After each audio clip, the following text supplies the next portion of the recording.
Good morning, everybody. Monday 26th. Hey, it's FOMC week this week. That should be really interesting considering all of the drama we've had over the last week or so. But hey, there's been some interesting stuff happening over the weekend too. Bitcoin, I think probably the biggest story, took a big leap up, almost at 40K. We'll see if they hold that. That's kind of been the range 30-40K. So we'll see. Also, China doing another crackdown, this time on education companies, and that has led to some broader risk off sentiment, but it does look like we're recovering now. So let's go look at the charts here. Volume profile. So here you can see the E-mini coming off of, Friday's levels.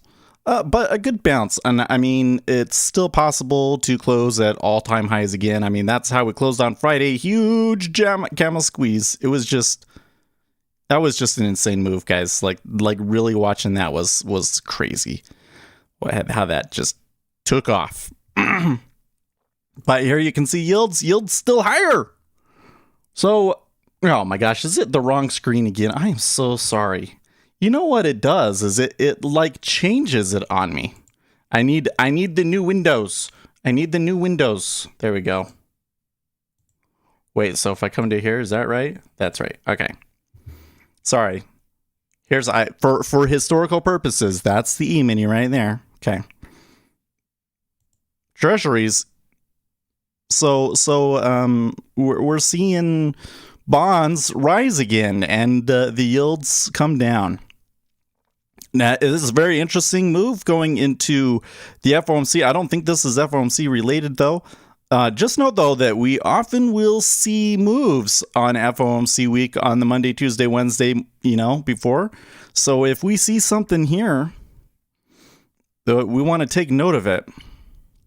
I'm not too sure if they can do it. I don't know. I'm a little mixed because normally I wouldn't put on a whole lot of risk on a Monday. But so much has been happening that maybe we do. Okay, oil, still the supply demand thing, the most important over here in oil, and there is still some concerns about the Delta variant around the world, but they are off of the worst levels from last week and doing pretty okay. So, and we come over to gold and silver. Gold and silver, well, there's still just rotating around this 1800 area.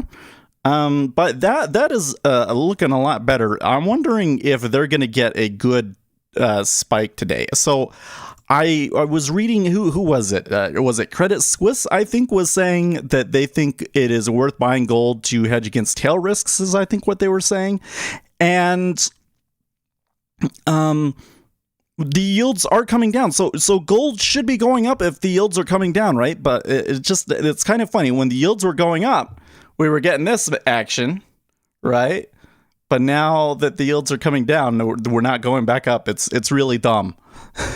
It's not really dumb. Obviously, there's all the conspiracy theories about gold and silver and everything. I mean, I'm a little partial to that because it does feel like that price is depressed beyond what the fundamentals would say. Okay, and here you got copper recovering still. After China's kind of mild it out on that. The dollar, we got to talk about the dollar too, right? But it's mostly sideways, so we might see a lot of action in the dollar today. So you can keep an eye on that too. Do you know when it will be released, Windows 11? I don't know. All I know is that the problem that I'm having, where it will detect monitors disconnecting and reconnecting, will be a lot better in Windows 11, and that it's coming soon. It's coming so well. Actually, let's go. They do have a Windows 11 release date. Late 2021.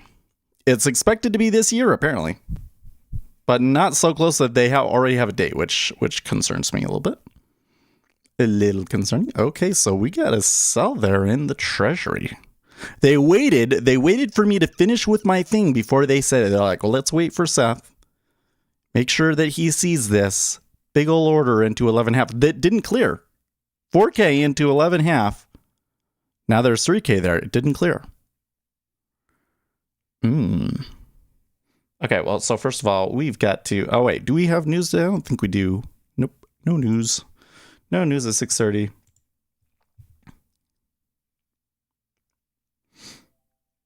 I'm gonna connect up my text to speech, text to speech over here. Turn on the combine robot.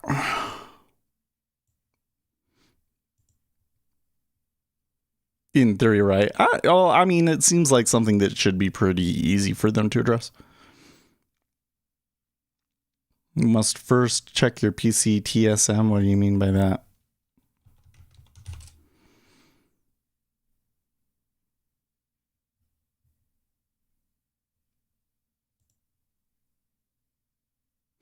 It's a little warm in here today. Let's check the thermostat.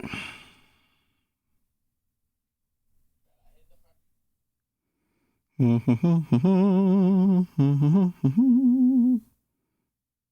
always forget the name. My mind is going these days, man. I just can't remember the name of anything. There's so many applications that we work on at work, and every time we're talking about a different system, I can never remember the name of any of them. Well, it says it's 69.9 here. I don't know. There we go. We got a good number of people watching this morning too. How are you guys doing? Are we? Well, it's still late July. I'm like, are we coming out of hibernation? Probably not. Usually it's that first little bit of August that's often some of the slowest. So the next, we're gonna get all of this data. Actually, let's go look at that, because last year it was like really front loaded.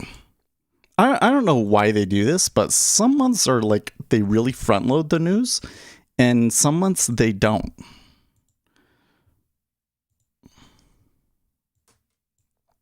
So if we come and we look at this on a weekly basis,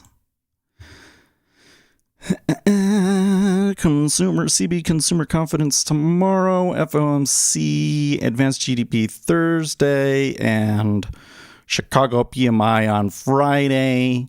And then then we're going to have almost as late of a ADP or non-farms as you can get into the start of August. But then the week after that, okay, CPI, PPI is the week after that. And then the third week, that's pretty even in August, actually. And they have an FOMC in August, right? Oh, wait, when is Jackson Hole? Is that the week after that? Yep, Jackson Hole Symposium, August 26th. I need to get tickets. Do you remember? Yes, I did. I haven't found a way to say this without sounding like I want to turn on something, though. Enabled? Are the robots enabled? That's what you should say. Let's see here. What else? We should check Tweeters. Oh, yeah, and Discord. I have Discord up. I need to pay attention to Discord more. I haven't been... it's usually pretty quiet in the summer, but... part of it is because I just haven't been saying as much lately. Jigsaw group therapy with Chuck Berry on Wednesday.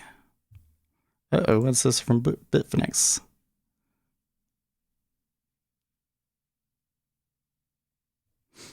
And just him complaining about tethers again. So, we didn't really look at the Bitcoin chart, but you can see it down here at the bottom of the screen, right?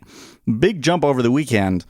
All of these shorts, there was a good number of shorts going up to 40K, were just liquidated in like 15 minutes, like just boom, in the Asian session. And I'm wondering, because the thing was when we left on Friday and I wrote my notes on the Patreon on Friday, the thing was rumors that Amazon was going to enable cryptocurrency payments.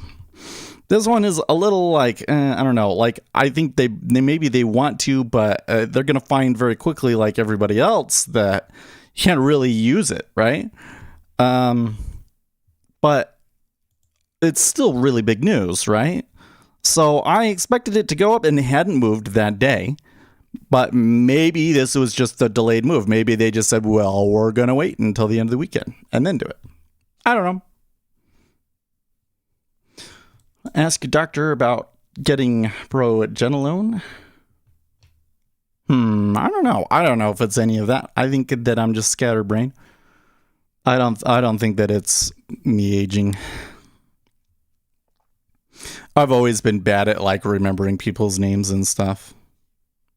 So it's like I have to be in the right mind mode, and I have to be like I don't think I'm super rested today. Ooh, there's a 20-car pileup during a sandstorm near Kenosha. Ew. That's icky. Can only imagine. Oh, that would be so scary. Well, I hope that nobody died. Oh no, 7 dead. 7. Oh, must have been really bad then.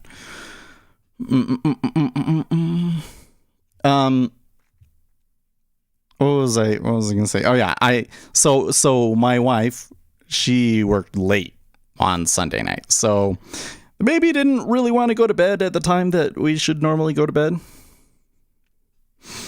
And yeah, I was kind of all messed up anyways, because I get into this mode sometimes where like if I just sit down I'll fall asleep. So I did that a few times. I think that he kept waking me up. I don't think he let me actually nap. So but so I think that might be a little bit of why I'm feeling a little like I can't remember the name of anything. Too much Netflix. Oh my gosh. Okay, so did you guys watch the He-Man miniseries thing? It's only like I think it's only like 4 episodes or something like that. It's not very long. Okay.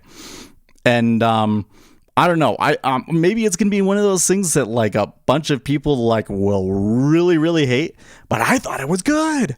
I was like, "Hey, they are going to get another series." Like it looked to me like this was like a YOLO like this is really a high risk thing. Don't know if this is going to work out. So we're just going to have our fun with it and do a good job and make a really small thing so that they'll give us more money to do something bigger next season. That's what it looked like to me. And I think they smashed it out of the park. They're going to renew this. They're going to be like another season with like 16 episodes. Big news. Consumer likes product. Yes. Yes, Uzi. The thing is, the He-Man was before my time. I didn't watch. Did any of you guys watch He-Man when you were a kid? I think that my uncle, he was born after everybody else, and he watched He-Man as a kid.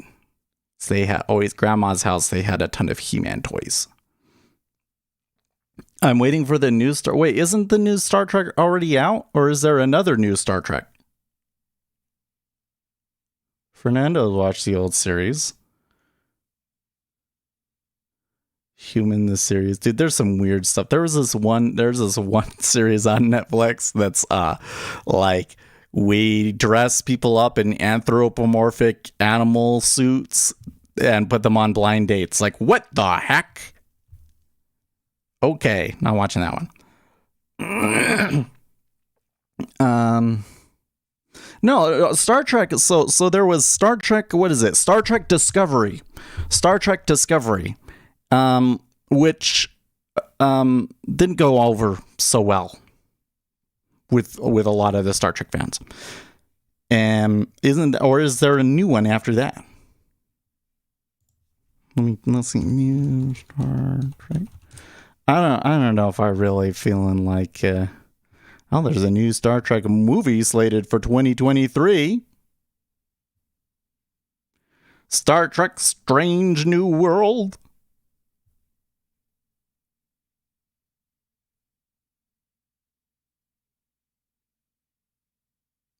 People who watch the old He-Man, generally speaking, don't like the new She-Man. Oh, okay, yeah. So spoiler alert. In the new He-Man series, He-Man dies in the first episode, and the 4-episode series is basically his best friend girl being really upset over him dying, but then they bring him back. So like the next the next season it will be full He-Man, except for that He-Man won't have his He-Man powers. Yes, he Skeletor stole the sword. Serious stuff.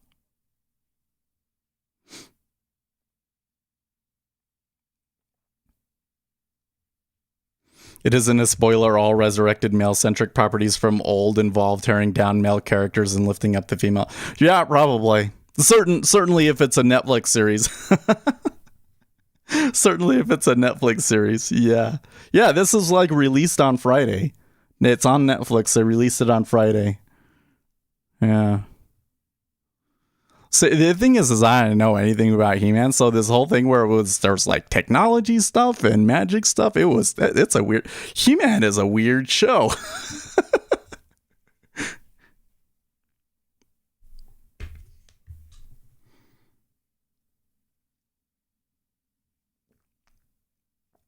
And I don't know like how much of the stuff that they reveal, like the whole thing is like you come in and it's like there's this Castle Grayskull, and that's what Skeletor is trying to take over. But then then Skeletor says, "Oh, but all this time I was just trying to get the castle, but it's not the castle; it's what's inside of the castle, hidden underneath of it, that I really want." And I'm like, "So was that like a big revelation? Like they never brought that up in the old, you know?" I mean, I just say that as a casual observer. It is a thing. It was certainly a thing in Star Wars. That's where that comes from, Uzi, right?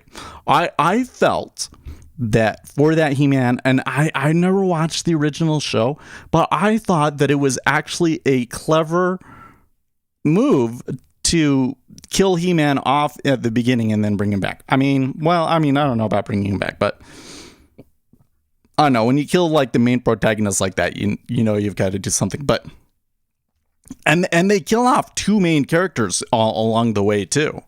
Like people died. I felt like it had the deaths were good emotional impacts, you know. But the place that this comes from is that when it was Star Wars. Okay, so by the way, that downside did continue. Maybe I should have been paying attention and looking to take a short. You know what? I just don't want to take trades today. That's the real gist of it. Well, you know what? We can if we get filled, we can try taking some risk on.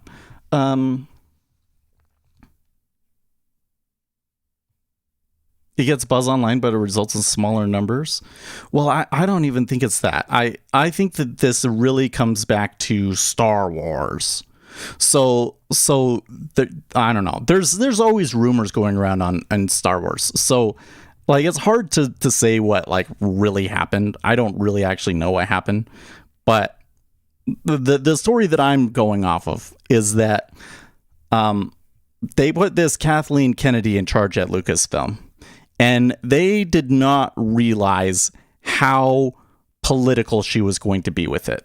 Basically, they did not realize how political she was going to be with it, and so she came in and started, you know, you wanted to have the main protagonist needed to be a female, but it wasn't enough to have the main protagonist be a female. She had to destroy the old female protagonist too, right? And I think that it was a conscious decision on her part. I really do. I think that all of that stuff about Luke and the second and third sequel movies were all about making Luke look bad, trying to ruin Luke because she don't like Luke. Man, they're just gonna make me hit into it. It's actually still some room. That's funny. Oh boy. Well, I have to sit on it since I missed it. Kathleen Kennedy did her locker? Oh, I didn't know that, but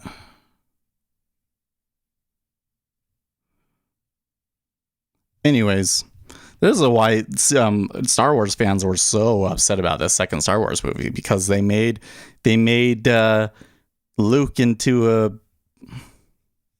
disappointment, right? Anyone look at the Kelly criterion for trading? I'm thinking of coding it up to see what happens. Well, yeah. So what the Kelly criterion says is that basically the gist of it is the larger that your account gets, actually, like, the lesser percentage of your account you can risk. So basically it's a way of determining what is the maximum bet you should take. So, and when you go into it, the percentage of the account that a lot of people were trading with, a lot of retail traders will trade with, is too high, and basically makes your risk of blowing up like inevitable.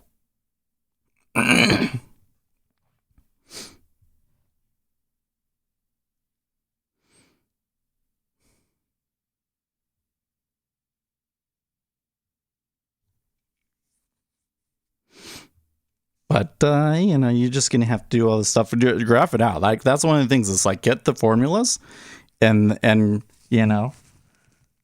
find the piece of it that you want to solve for and graph it out and look at it. It's interesting. And it explains a lot of things. It really does. Okay, well, it came back to that 10 really easily. He's stopping by to say dodge. Did Dogecoin move on all of this? So it looks to me, the thing is, with this move up in cryptocurrencies, so move up to 40K is definitely positive, right? But there still hasn't been tether prints. Still hasn't been tether prints. Wow, Dogecoin at 22 cents. Garlic coin at 5 cents. 5 cents, but doing not too bad, actually. Not too shabby over there in garlic coin. Let's look here.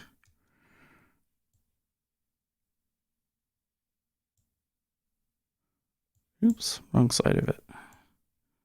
There you go. If they could turn it around here, that'd be good. I don't know. I do suspect. Here's the thing, like, they're saying, like, Tether's not printing anything. What's going on? And some people are thinking maybe there's something going on at Tether. I'm not convinced. I think that they're just messing with everybody. I think they're going, well, we're just not going to print anything until August, and then they're going to turn the printer on full blast again, and it'll be like, unless, of course, the government steps in before that.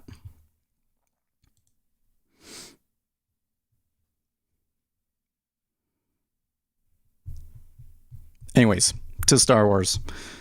It was intentional with Star Wars. Some of these other properties, I don't know if it's so intentional. Like, a lot of these other things is just like the creative people. That's the way they think these days. Like, why is it that the redheads always get replaced? Why is that? Why in the eyes of Hollywood are redheads replaceable with other races? I don't get that at all. So weird. Because it's so consistent. It happens so consistently across the board. E-mini's been down a little bit here over the last 30 minutes too, by the way. If the China miners are shut down, what is the future of Bitcoin for the rest of us? Well, the China miners shutting down was definitely a negative event for the cryptocurrency space, but it is probably a temporary setback. The thing is that you would think that the cost of Bitcoin should be related to the cost of mining. Yeah, that's where it should impact things. And if China miners are shutting down, all that means is that it costs more overall to maintain the Bitcoin network. Once they get back up to the same hashing power, it will cost more. The electricity will cost more. Ergo, the Bitcoin should cost more, right? So it's like a temporary setback, but in the end, I think it it actually adds a little bit of support to the cryptocurrency space. Like the negatives are still, though, that there appears to be this money coming into the system that it seemingly comes out of nowhere. Then it cannot actually support the network because it's all exchange manipulation. And I believe that it's coming from Tether and other stable coins just printing money. So that's your big risk. That's your big risk with Bitcoin. But if you ignore that risk, I think that anywhere below 40K is probably not too bad of a buy. Well, like we did get back to like almost fair value in Bitcoin. They got to almost fair value. So maybe they bounce off of that and move up to new all-time highs again. Kind of wondering, or is it that this Amazon thing is just going to be like short-lived? Like, because again, like no tether print. If there's no tether print, then they'll come up to the resistance and then they'll turn back, right? Oh man, how hard are the treasuries going to bounce here? What do you think?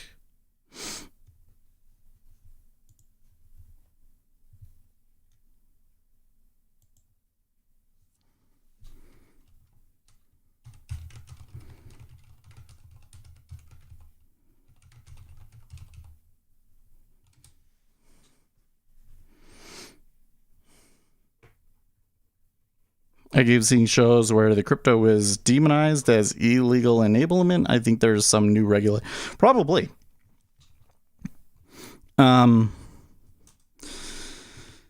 It's introducing a lot of problems, Dan, for sure. And it has definitely gotten to the point. Like the thing is that the U.S. regulators didn't want to touch it. Like it's really kind of funny because they want to be fair. I don't know. Everybody always demonizes the regulators as like, not looking out, just looking out for their buddies. The reality is that these people really care about this sort of stuff and probably could be making more money elsewhere and are doing it for the public good, really. But, they only have so much money and there's like big limitations on what they can do. So when everybody's out there saying, oh, the government is going to come and regulate it and do all of these awful things because they're in league with the banks, that makes them like extra sensitive to it. So they're like, well, we're not going to do anything if we don't have to, right? But then over the past year, there's been so much fraud and so much trouble that has come out of the cryptocurrency sphere. I mean, like TikTok outright banned it. TikTok outright banned that kind of content. And it got to the point where Janet Yellen had to be like, yeah, we need to do something. And they started talking to people about it. So they've already talked about it. I'm certain. I mean, I think it's pretty much certain now that there will be some degree of regulation coming in the cryptocurrency sphere. Now, it shouldn't be that regulation would destroy cryptocurrencies. But it is going to be like, things to make it so that it can't be used for scams or illegal operations or, like laundering money. And they're probably going to do something about the stablecoins. And I think that you really got to wonder, like, if all of this money has come from stablecoins and is just debt from China, then this whole cryptocurrency market is propped up on margin and needs to come back big time. I spent a good part of my weekend breaking down Amazon boxes. Someone should invest in those instead of gold. Also, someone needs to invent a purpose for all these. Right? Like it used to be that in old times, a man's job was, to prepare the meat. You'd go out you'd go out back with your knife and you'd prepare the meat, right? Now, what does a man do with a knife? That what's his contribution to the home? He goes into the garage and cuts up cardboard boxes to fit in the recycling bin. That's this is what the modern man has been reduced to. I'm sorry that you had to do that. And yes, what are we going to do with all these boxes? Because probably cardboard not worth so much right now because there's an oversupply of cardboard boxes out there. I went, yesterday I went to Home Depot and Lowe's. I went to both because I was looking for like some straps to help me move this table. My wife got this TV stand. It was so dumb. She got a TV stand that raises and lowers. Like the television will lower back into the thing, right? I'm okay with it because it actually saves us room in that basement down there. A lot of room, actually. But she wanted it because we have a projector screen. She bought a projector screen and she wants to project over that whole wall. And it's like, okay.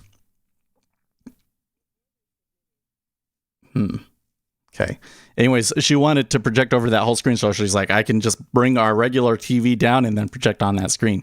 But it was dumb because it means you can't make the screen like the whole wall anymore. So it's a lot smaller projection screen. I don't like it. Anyways, what was I going with that? Oh yeah. So it's heavy because it's got a lift in it. It's got a big metal engine with a lift in it. So I went to go and find these straps. And when I went to both Home Depot and Lowe's, any kind of like shoulder strap that you could, like they make this like harness that goes over your shoulders so that you can lift things better, all gone. They were all gone. Floor sliders, they were kind of low on floor sliders, but cardboard boxes, they were full cardboard. Nobody is going to Lowe's like this thing where you go to Lowe's and Home Depot and get some nice cardboard boxes to help you move. Ain't nobody doing that. They're just saving all of their Amazon boxes.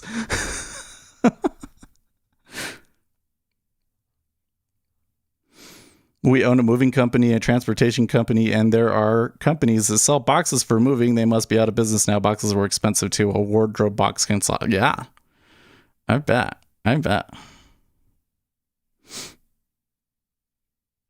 So, well, it's kind of, I don't know. So that's just interesting here. Hold on. Why? That shouldn't have happened, actually. Hold on.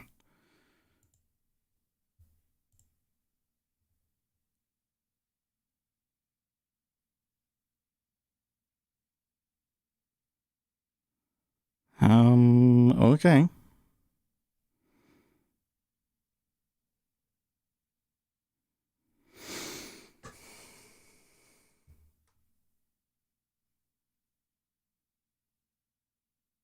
Down here, you just run to Publix and grab empty boxes. Well, when the first time I moved, we had trouble finding boxes. Yeah, but that was before Amazon shipping really became a thing. We really don't realize, like, I thought when Amazon Prime came out, I was like, nobody's going to do that. Yeah, monthly subscription just for free shipping. I don't know if that many people are going to do it. A lot of people did it. and you get the free streaming, and then you get the free shipping, and you buy everything at home, and it costs less. Yeah, a lot of people did it, and my wife, I think a new box comes almost every day. It is free boxes. There you go. Yeah. Not necessarily the best quality. Well, the Amazon boxes aren't always necessarily the best quality boxes, but well, you know what you can do.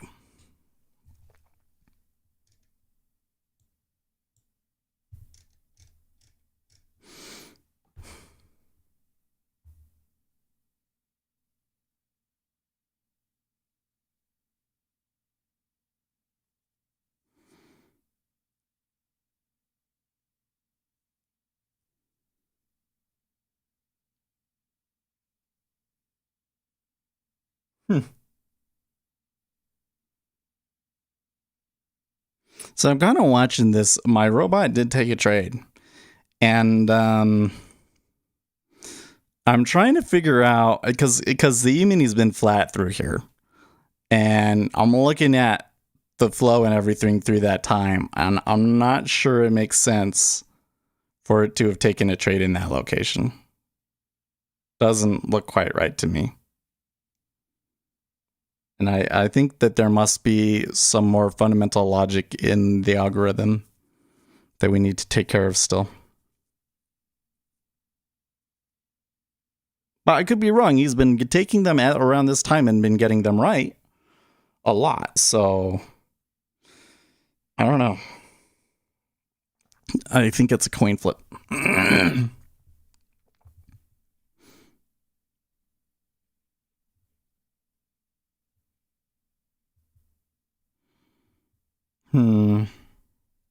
So it looks like the treasuries weren't able to really get meaningfully above 10.5. Yeah, exactly. Like Uzi goes to Home Depot for real reasons, right?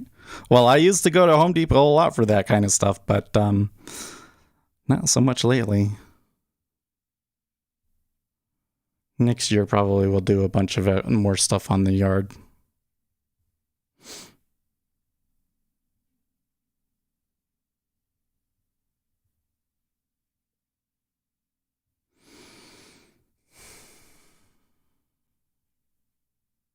Trading Florania says U.S. bipartisan infrastructure deal enters critical week in Congress with major sticking points unresolved, says CNN.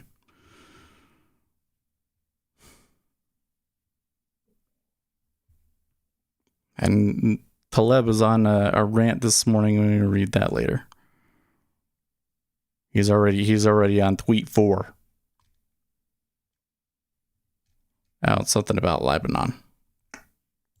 Something we won't understand, so. Building out a bathroom in the shower gave me construction bug. I'm going to do every room in the house, whatever. Really? You're going to redo every room in the house? Ugh. Well, if you enjoy it. I tell you what, I don't enjoy construction like that. Honestly, anything that has me like on my feet and leaning over something, I generally don't enjoy because it like hurts my back.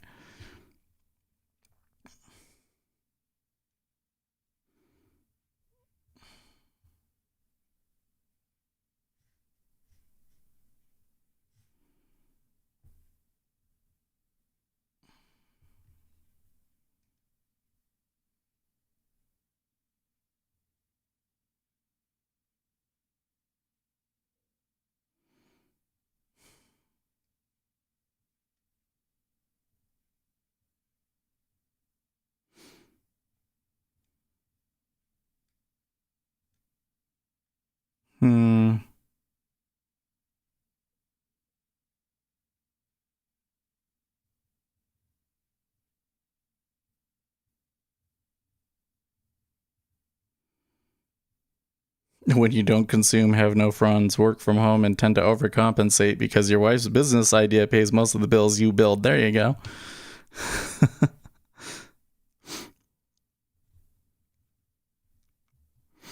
Like, explain to that to me too, by the way, Uzi. Like, how did that start? She just one day said, hey, I should clean people's homes? Because that seems to me like something that like I could sit here and decide, okay, yeah, let's clean people's homes, and then have a hard time finding customers and nothing really coming of it, you know? I would think that would be something that you would probably already want like a foot in the door, like you were working for somebody else's cleaning business and you realized that you could do it better or something like that, you know? Like, how did that start? Because one of the I would like to start another small business. I feel like that this business is going pretty good, but we're kind of, I don't know. I keep wanting to do something big. I keep wanting to do something that's like it's gonna fundamentally make the channel more. But I don't know if it's ever gonna be like that. I think it's always just gonna be like a slow grind, and just we got to continue putting the work in. You know.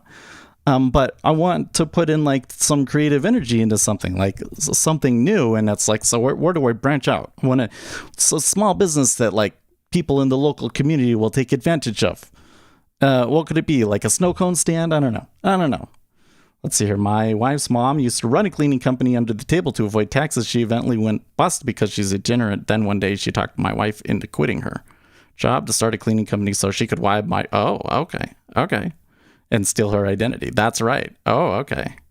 No, I remember that story. I so totally. So it was kind of like he did have something to start. Yeah. I don't know. There are lots of. I suppose that there's some things in software that I could do.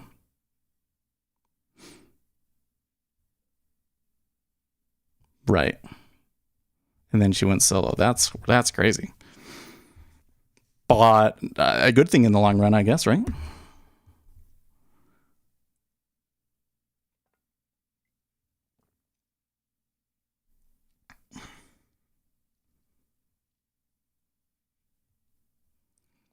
Or let me rephrase what I finally got her to notice. Yeah.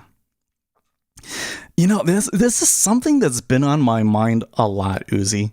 There are differences between men and women, and there are things that men do that women don't. And there's all this conversation floating around popular media about toxic masculinity. And it seems to me that the things that our society seems to have issues with are all things that women tend to be weaker on. Like when I think about guys like my dad, he's the one that says this is the way things are done and we got to keep rules and order and things like, discipline. Men are more focused on discipline. That seems to me a male trait is a focus on discipline. I think that comes because testosterone really kind of pushes you to be undisciplined in a way, right? Like aggressive and take risks and stuff like that. And so men learn that, well, you have to control that with discipline. And that's why we focus on it so much, I think. Right. And it's just like, when you're in a situation like that, just like what you were talking about, the other thing is that men are much more focused on, like how do I say it? Like, men are more angry. I'll put it that way. I mean, I don't think that's the right phrasing, but men exhibit more anger, right? And what is the purpose of anger? The reason that anger exists is to make sure that you get treated fairly. So when you're in a situation where like somebody's taking advantage of you, a woman is likely to not notice or think, oh, it's not a big deal, or they really have, and overlook it. And the men will like, oh, hell no, this is what's happening. And the man will sniff out the manipulator. And that's probably what happened in your case, right? Yeah, you need an asshole in your life. It keeps you honest. My wife needed that, and I provided exactly. But like the thing is I always say that too. Is like I'm an asshole, but really it's not it's not being an asshole. It's you're filling a role that is needed. 100%. My wife's mother was bleeding her so dry. Wow. Yeah.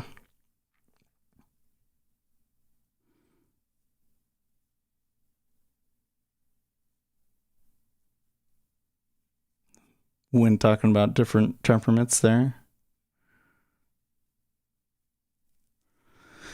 Yeah, it's just the thing. And I'll look at it with the kids because I can already see with Asher that if mom was the only one taking care of him, he would be different than he is with me around. It just is. I'm not sure how it can quite put a finger on it, but like he's when I'm watching him, we're chilling.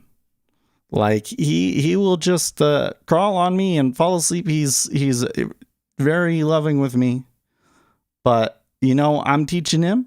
I'm like, this is acceptable. This is what's acceptable in society, and this is what's not. And I don't think that mom does as much of that. Yeah, in the end, my toxic masculinity gave my wife the confidence to do her thing. Even her mom's boyfriend said she's too stupid to run that business by herself. Yeah. Jeez.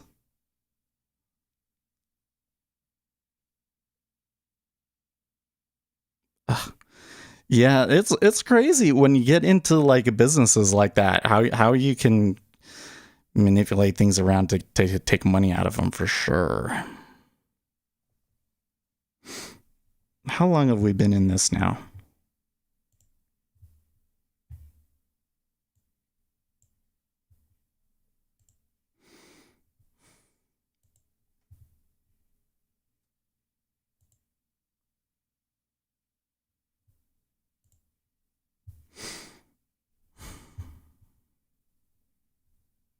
Well, I am going to close that because it's been 15 minutes and it's going the wrong way now.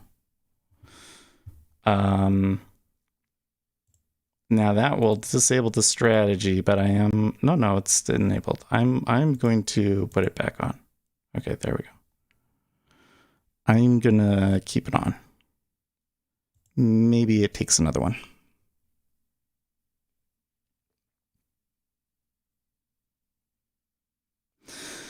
You ever meet the guy that if you say the wrong thing, he will chuck a fit? The kind of person that's fragile, for example, Ace. I think you got Ace wrong, Stick.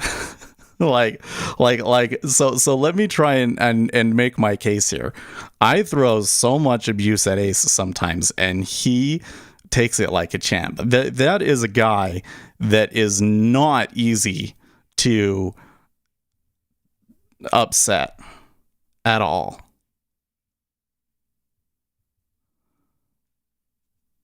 You know what I mean? I think that Ace is my reading from Ace. He is not a very active politically or culturally. He's an average guy. Like he does his thing, which is like his trading, and he runs and he takes theirs. But you notice he doesn't come in and talk about things like I watched this show or this thing going on in politics and it bothers me a lot, right? So when I'm arguing with him, the reason that I have so much trouble is because I'm arguing with him from the perspective of like he's really reads a lot of this stuff and but he really doesn't, and that's where I think a lot of my frustrations come from. Is I need to go from I need to take a different approach, because what I'm doing is I'm looking at like what the arguments that people make on Reddit are, and like what are the fatal flaws in that, right? And trying to prove those points, and it's like a completely different argument than what he's making, right? He's just looking at it from the headline that he read, right? And so we really have to talk about the basic issue first.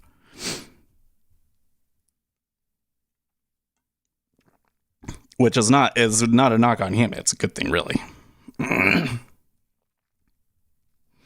Manage your chimp if you really want to know the difference between men and women. The female monkey, the male monkey. Is that a book? Okay. Baby Asher is a tiny tape recorder until the age of 7, according to Piegett's theory of childhood development. What you say and teach him is being recorded, then for the rest of his life he hits replay. Yeah. Well, the thing is it's so weird. Like, it's so weird what he seems to understand and what he doesn't. That's the thing that throws me for a loop right now, is that sometimes I feel like he understands every little thing that I'm saying, and sometimes it seems like he doesn't even understand what language is. You know?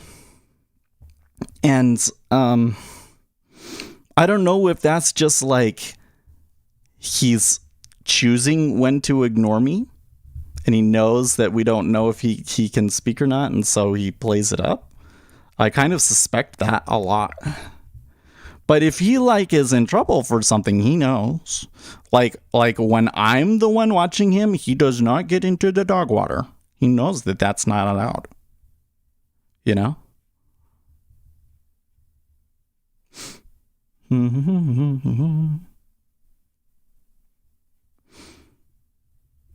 So I'm working very hard not working very hard. But like I think that the best, here's the thing that kills me. Like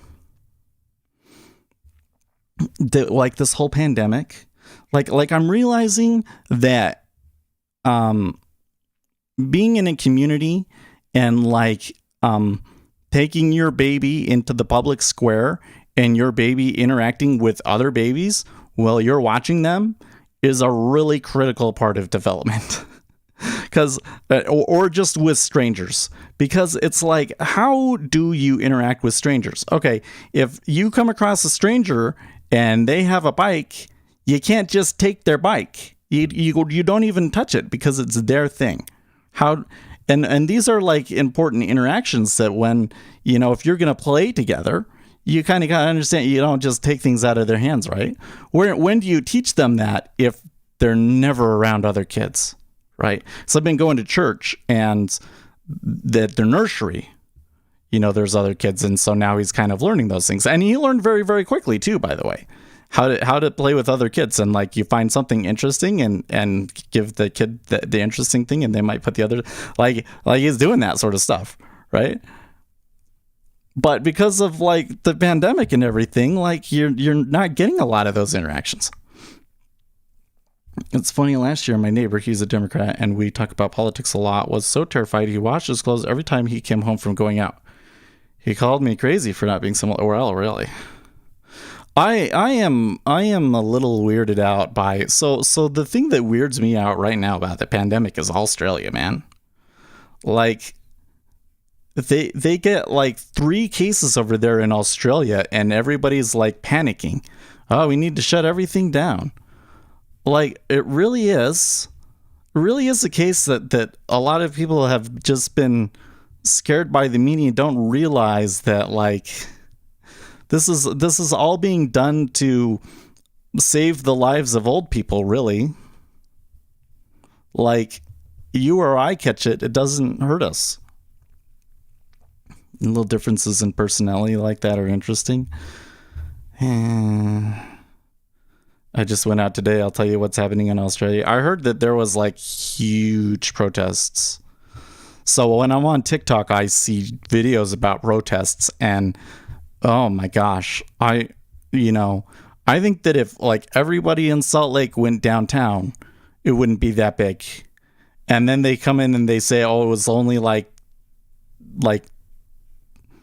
5,000 people or something. I'm like, what?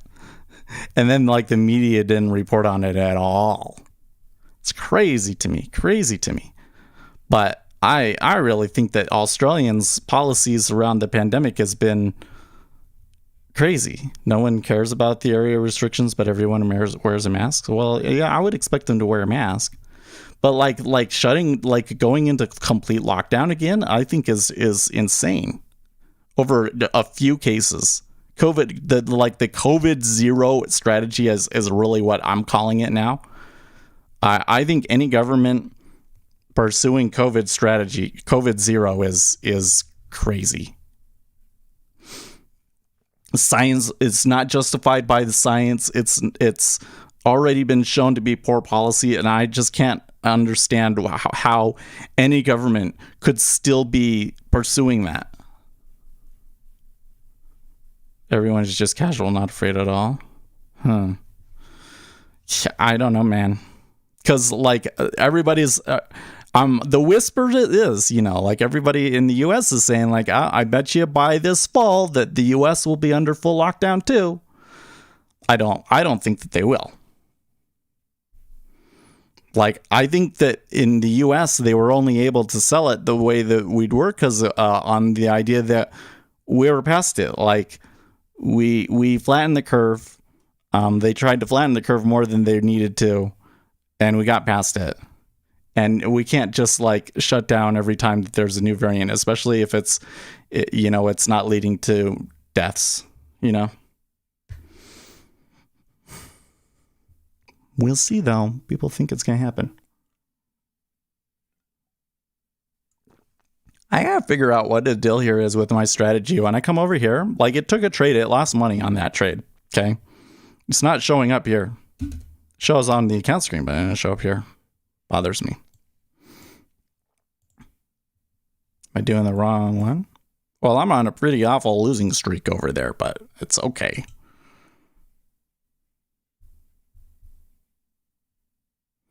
I was kind of like wondering, well, what if we had not made that mistake and that other combine had kept going? Well, we would basically be probably in the same spot that we are now. So it didn't really matter in the end. Yeah, we did lock down for 2 weeks in March last year. Never again. I mean, unless our whole state goes blue, then we're screwed. Yeah. Like, I don't think that they'll ever be able to convince people to full lockdown again unless there is some virus that, you know, they would have to portray the virus as it's going to kill young people too. It would have to be like the outbreak of the bubonic plague, you know?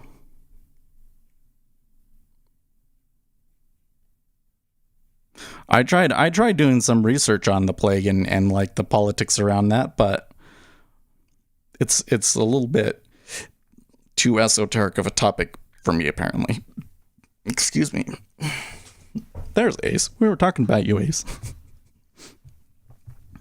we were talking about how tough you are.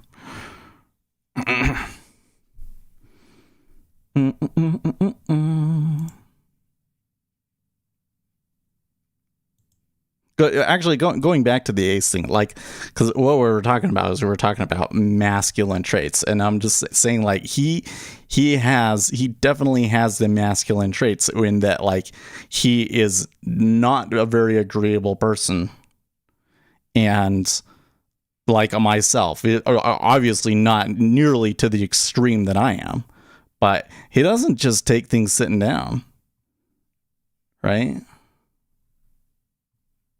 Yeah, it was good things.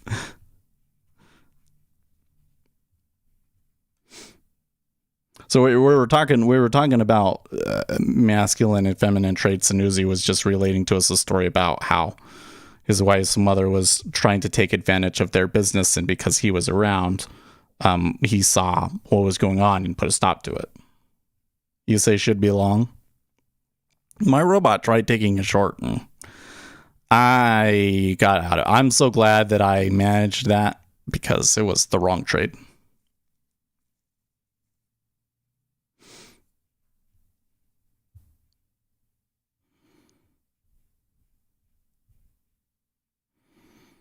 And you say should be long. I think we're already a little bit too late, right? Well, we could wait. I think that I should wait to the open and see if I can grab something out of the open. I'll open this up down here so it can be a little nimble if I need to.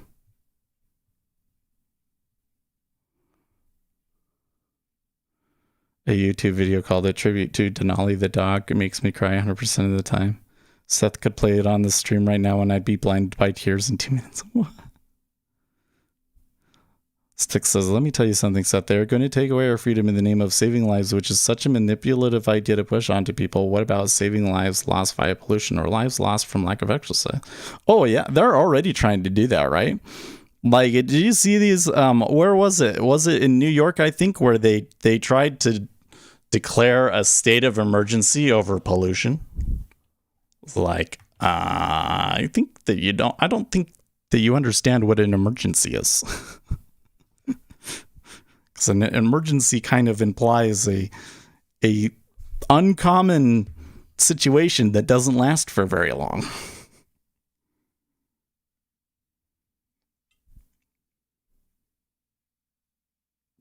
Or lives lost from lack of exercise. Oh my gosh, I was so lucky. Because remember, the whole thing was like, I knew when we were having the baby that I was not going to want to be gone all the time. So I needed to get weights at home. So the combination of the baby and then I got my work bonus. So I spent my work bonus on weights. And then it was like 3 weeks later, everything went into lockdown and you couldn't get equipment anymore. So I got everything cheap before the pandemic hit. I was so lucky on that one.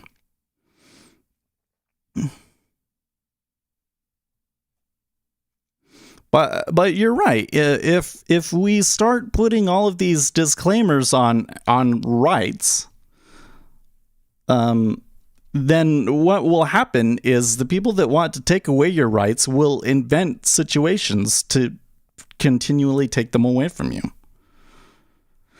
And I kind of feel like that's happening because the Delta variant is not the boogeyman that I'm seeing it treated as in Australia.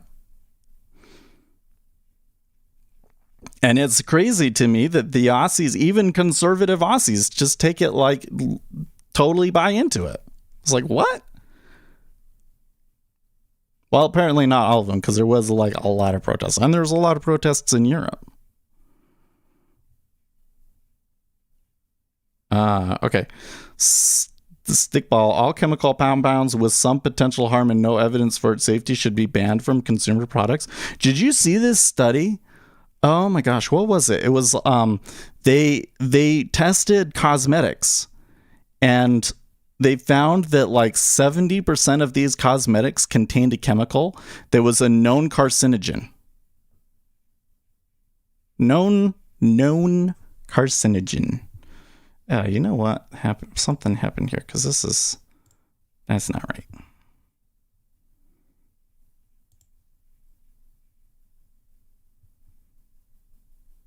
Okay.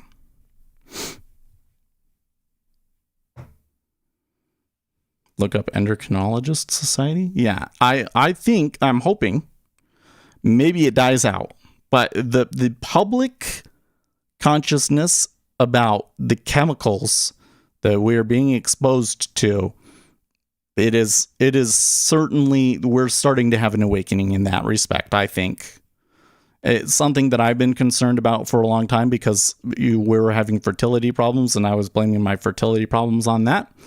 I think in the end that for us it was actually just timing. So we just had to do it earlier than the schedule said, and there was that 1 week where we did it a little bit earlier than the schedule said to do it, and then that was when we got pregnant. But they're like, yeah, there's BPA's, like all of this stuff is ending up in our water. So I watched this TikTok from this guy. He's like a water guy. And he was saying, okay, so like here are like the regulations where they say there's chemicals that are always going to be in the water, but there needs to be under this certain level. If it's over this level, it's dangerous, right? And what happens is they go to the water treatment facility and they test the water and it meets their regulations, right? But this guy said that he has never been to a place in the United States where when you go to the actual home and you test the water at the home, that it didn't come above those levels. So like, because of the pipes and everything else like that are dirty, and you get the chemicals in it, is what this guy said. It was like, that's crazy. Do you follow dark pool trades? Not really. I mean, dark pools is very much more of a stock thing, right?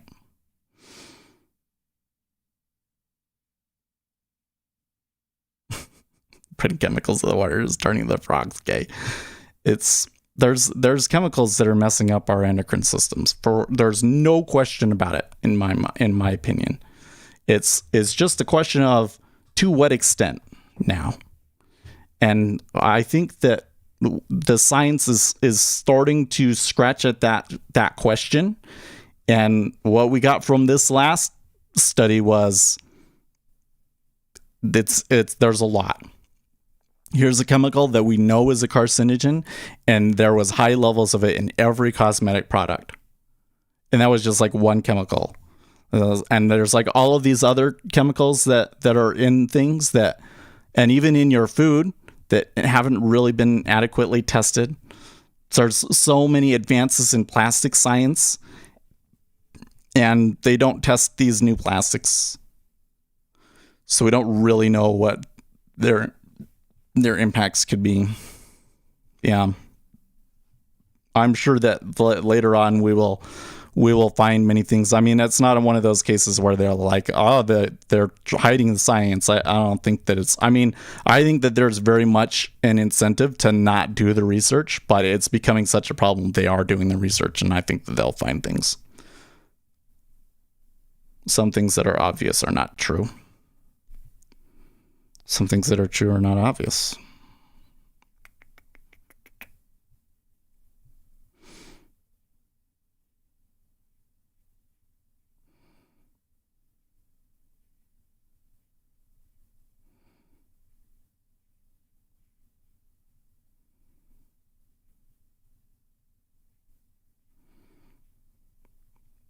I think the point that Stick was saying, like, here's the thing that's so weird about that Alex Jones thing, is that it's a well-known fact that were places where the frogs were changing genders because of the chemicals in the water, and it was having an impact in that ecosystem. But then they made fun of him for saying that. Like, to me, that was like, I thought everybody knew that. And then it became a meme because it sounded so ridiculous or something. Like, I don't know what is going on there. You know what I mean? There's definitely this reptiles change sexes on the regular. No. There was a study, so there's a peer-reviewed study. You can go and read it, where it was like all of the frogs were changing sexes in that area. Like, it was like killing them off because they were all turning into females. There were no male frogs. Yeah. I thought that this was like a widely known thing. Actually, I bet you Snopes has an article on it. Let's read it, because I'm sure it's more nuanced than that, right?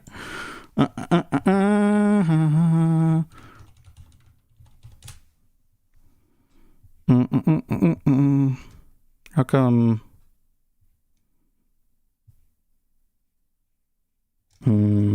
It's not. I would have thought that it would have been the top result.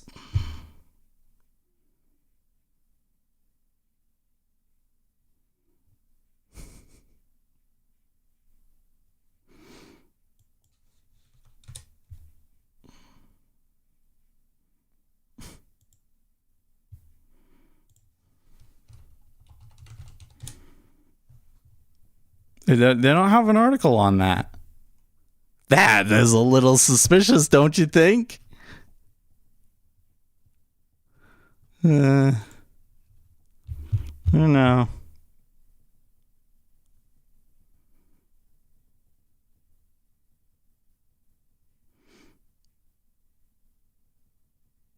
No profit to help doctors help their patients get more exercise. Well, you gotta understand from the doctor's perspective. I think that a lot of people expect your doctor to be, like, doing research on you or something. If you have some like uncurable disease, they're expecting your doctor to be putting you through all of these new medical, like home remedies and things. No, they can only just go off of what has proven efficacy, and that doesn't come along very well. And so that often ends up being like just treating the thing and not tracing down the cause of it. And I think that that's in a lot of these things. Like my wife has a thyroid issue, and evidence is pointing that these kinds of thyroid issues are also a reaction to like things in the environment and stuff. And I think in this case, it has more to do with like your diet. Like, you have a certain diet, your gut leaks, and then you get the gluten in your blood, and your immune system starts attacking the gluten. And because it gets this immune response to that, it's similar to what your thyroid looks like. So then it starts attacking your thyroid. And that's how you get that autoimmune disorder, where your body attacks your thyroid.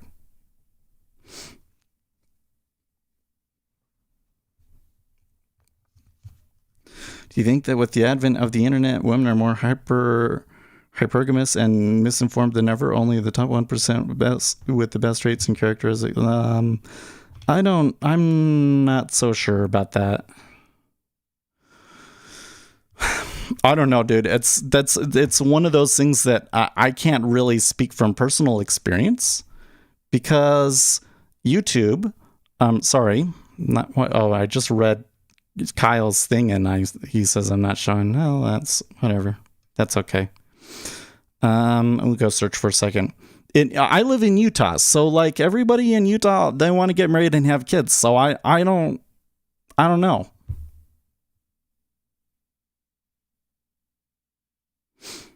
I don't know how much of a thing that really is. I do believe that this idea that is being promulgated on the internet that women are hypergamous in nature and therefore as men you can't trust them. I don't believe that at all. I mean, there probably is some biological factors that kind of push women towards that to some extent, but people are a lot more complicated than that, right? I don't think that the case is that that's like why so many people are getting divorced and things like that. I think that there's a lot of societal issues that, like one of the things that a stat that they really overplay is, that most women initiate divorces, yes, but divorces are most often initiated after a man loses his job or has a mental health crisis. And combining those two into one category is way deceptive, right? Because if you're in a relationship and your partner is like crazy, then it is going to happen a lot. Like, and it might be justified. It's just, and people kind of turn that around to be like, it's so unless you can provide something for them, they don't. It's not so simple, guys.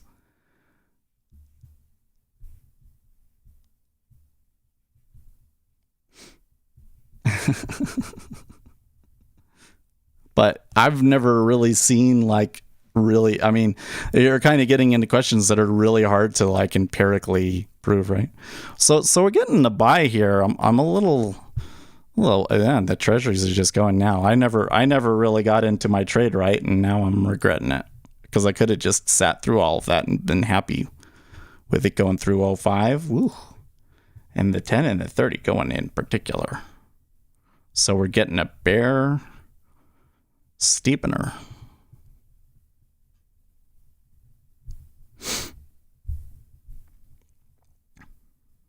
It seems like that the E-mini is going to push to new high, that the yields are going to have to increase.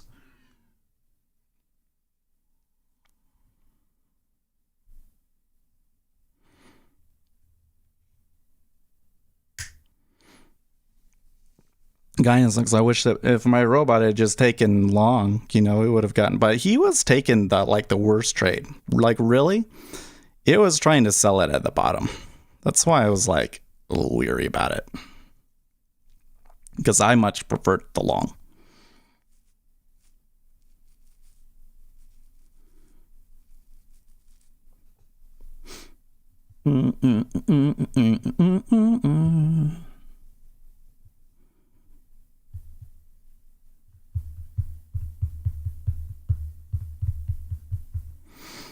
I guess we should note that this is still down from like Friday's highs, right?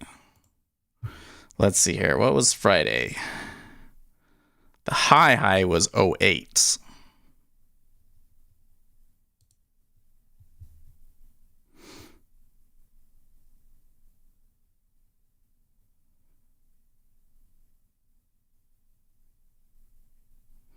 Those, so the man is like trash, they lose their mind, we throw them in the garbage. That's where, well, I'm just saying that there can be situations where if your partner is not have good mental health, that it can be have a very negative impact on you, right? So these are really complicated. I really feel like that on the internet these days, when it comes to divorce in particular, that there are a lot of people out there trying to turn a really complicated issue into something, simple and dogmatic when the interactions there are really so complicated.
So I was kind of taking that one as like I saw a level break sort of a thing, and it didn't go. So when you're supposed to take it off there, now it's coming back quick.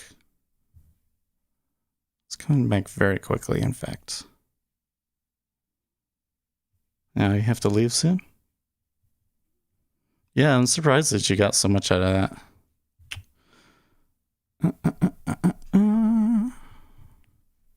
Well, what did you take it at?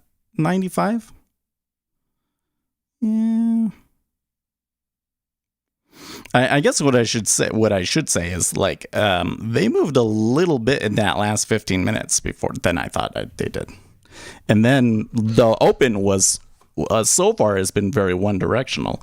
Like the thing that I was weary about is that we continue to get these days where like not continue. I mean, obviously today it's not happening, but we've had a lot of these days where it's like it looks really positive at the start and then they sell it hard and you get trapped and then it goes. But it didn't do that today. Today it just it's up.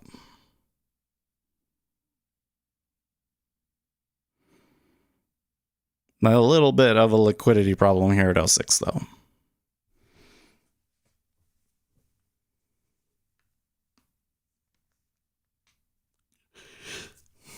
I thought that they were just going to reload and it was going to push a little bit higher, but it didn't.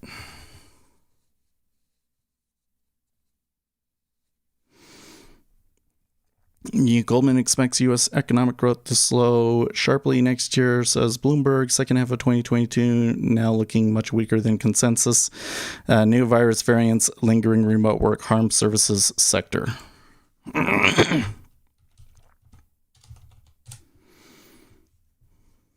And they're buying that, huh?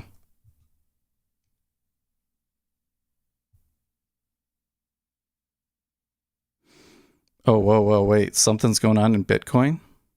No, I'm not seeing that. That's weird. Bloomberg reports that a U.S. probe into Tether is homing in on whether executives behind the digital token committed bank fraud. As a reminder, Tether is the third largest digital currency by market cap at around 63 billion USD. Note also that we keep calling Tether a digital currency, not a cryptocurrency. This is because there's no Tether blockchain and USDTs are not mined. They're minted ostensibly. Tether receives USD from depositor, blah, blah, blah, blah, blah, blah, blah.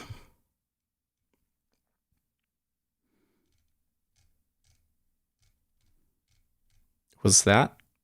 If that was a cause for Bitcoin's rise, that would be problematic.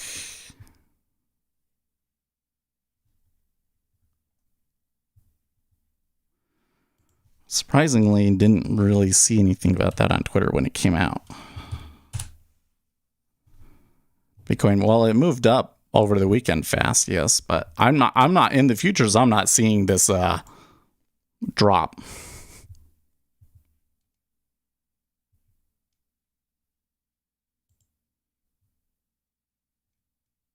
Tesla earnings today. Oh, that's a good point. Oh, I totally forgot about that. Like all the big techs report this week. And that was probably why we were getting like all of this gamma and everything yesterday, because they're still buying in for the tech earnings.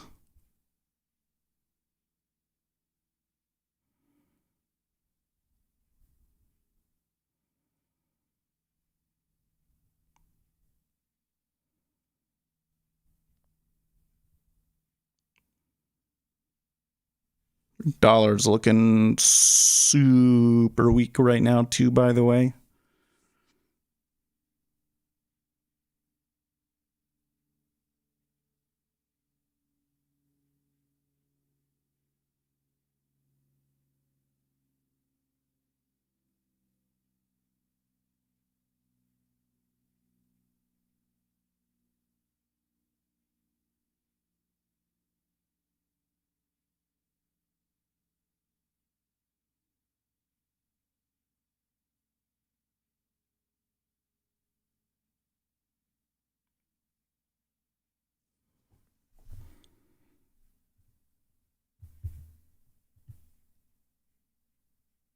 Yeah, now it's coming back pretty hard.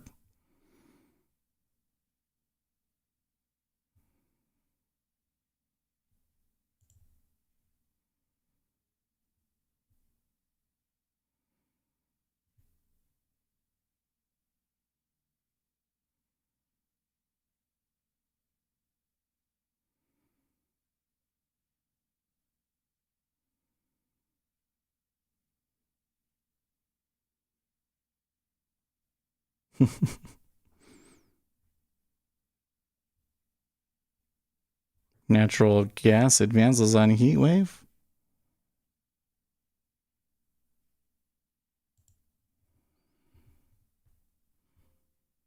Okay.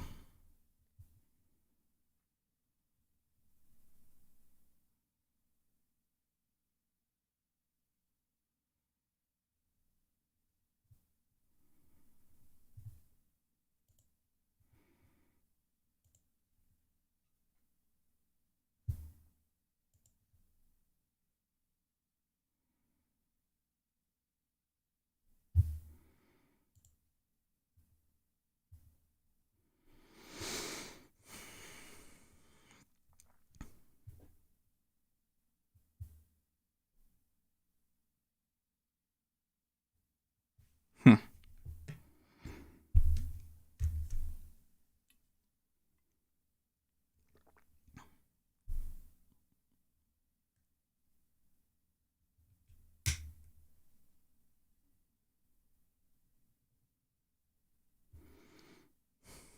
Well, I'm left with a good spot there in the queue at 05.5, but I don't. Not so good. Trade Trotter says tech space is partial red, dragging things down. Yeah, we did get the fight. But again, it's like, the pattern has been there will be a buy off of the open, and then they'll be selling until like we're about done, and then they'll buy, right?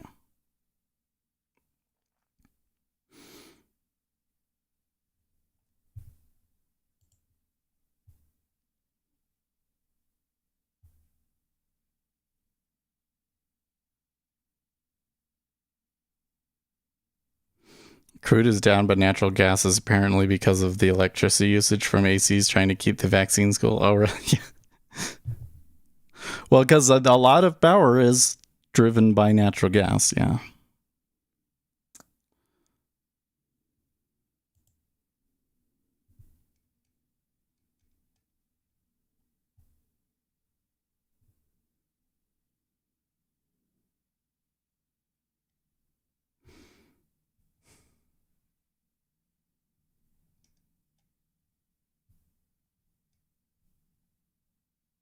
I have a comment in a political thread on Reddit that actually has upvotes, and I'm a little weirded out by that.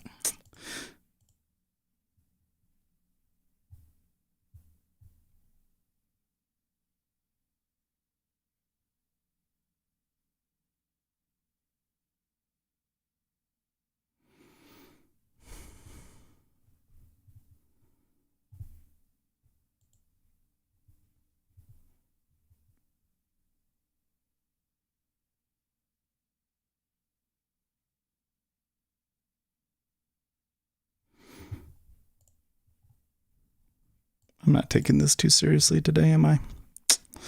I got 2 favorable ticks, though. That was good.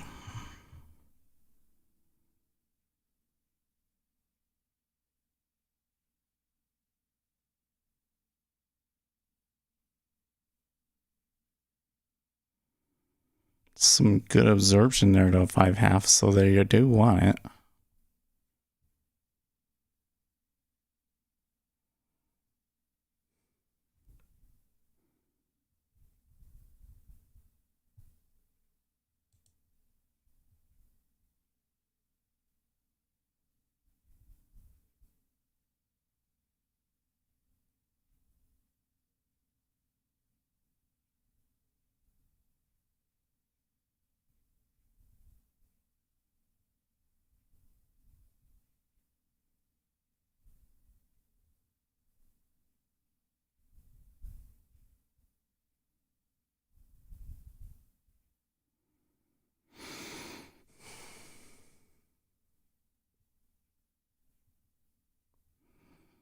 That's how optionsellers.com hedge fund blew up, selling naked options on natural gas at all-time highs. Oh, yeah. The thing about commodities is they have trends. So when I look at things, when you're looking like at intraday momentum on stocks in the US, those momentum kind of strategies don't work very well. In China, they do. But there is also some efficacy of them shown in commodities. And that's why you get CTAs. Like a lot of CTA strategies are just chasing momentum. Do you know of a way to tell if it's bullish absorption or bearish? No. So let's see here. How do I go about this? So there's a couple of things. One is if we're trending, if we're like on the open, we got a good trend there. If we're trending, we come up above a price and then we come back and I start seeing absorption there, reloading. That tends to be a sign of continuation. I think in this case, way too much traded at 44.06 and ended up becoming a hole and it fell into the hole, right? So that's the thing that you got to remember is the hole. Like the way that the liquidity works is such that people don't want to show their liquidity immediately. And so they will trade it and then the liquidity will show up again. And that behavior can lead to these areas of lesser liquidity where we get stuck. Okay? So that's the first thing that you should remember. And you should look for these spots and try to identify. So there's definitely something of that sort going on at 07, although at 07 in the 10-year, I think that it's probably more that they just sped through there. But if there's not a lot of liquidity in a particular location, especially if it was like a bunch traded there, but like the volume profile remains small, then you get the tits, right? then you kind of get the double distribution area where they tend to go in there, okay? And what you should see is you should see absorption down here, and you should see absorption up here, right? And it takes a little bit to push them out of it. So you should keep all of those sorts of things in mind. But then you've also got to keep in mind like the situation, like what's moving it. So like here in the treasury today, what do we got going on, right? What are the things that we can use that we know that can help us? Well, there's an FOMC meeting this Wednesday. That's certainly a big component. But there's also still all of this sorting things out from like the bonds are concerned about growth, but the S&P 500 isn't backing off. So if the S&P isn't backing off and everything is fine, shouldn't the yields have to increase back up again? Right? So what is going to happen in that kind of situation? Well, it's probably going to drop really fast if that's what's happening, right? So am I going to see distribution on the sell side? Like, probably they're not going to make it obvious. If that's what's going to happen, if they're selling it, they're not, anybody that's selling, they're going to not make it obvious. So you're not likely to see like really huge distributions, right? Whereas if we're coming down and I see like a big buyer right there, that could be hedging. Like who would get in front of that? Could be hedging, right? So you can kind of use the situation to kind of discount certain kinds of absorption. If I came up here and I saw like a big amount of absorption on the sell side, might be worth paying attention to, right? But it's unlikely to happen.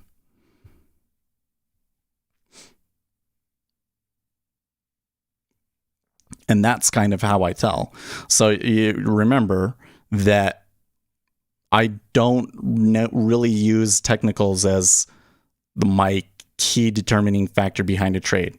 I usually have an idea that I want to go long or I want to go short. And then I'm watching the flow for an area where I think I can get a good spot. Right? So if I want to go short and I'm seeing that absorption, like if all of a sudden we started trading into, say I really want to go short here. I mean, I do want to be short, but I wanted to be short like 09, right?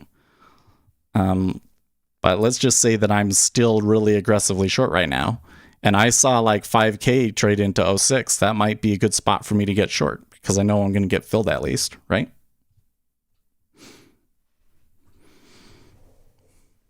Whereas if it's 07, that's not a very good spot to get filled, right? Because, well, then really all in here, like going short at 06, 05 half is fraught with issues because we might get sucked back up into 07.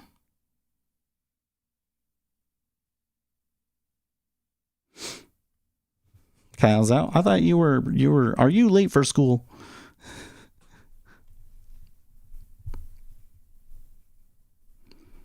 Bitfinex says, okay, oh, this is interesting. Preston Burney thesis that spike last night was someone exiting Tether. Bitfinex says, if I knew, they knew. So maybe it was.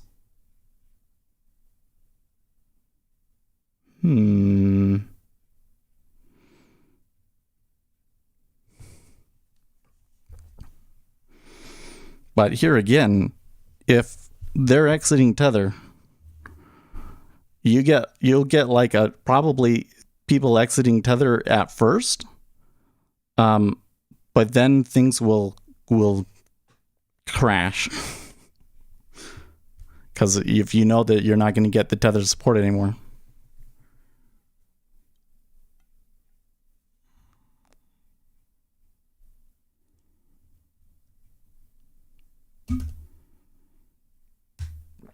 I prefer speculator speed forecasts based on head and shoulders. Yeah, what was funny about this in the E-mini is he had something that was starting to look like a head and shoulders, right? But then they screwed it up.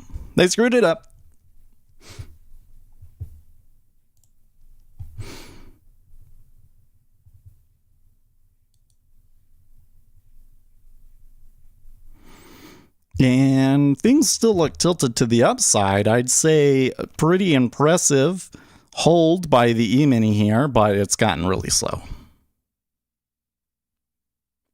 So I don't know if I've really got good opportunity here now to take another trade. I guess I just gotta hope that my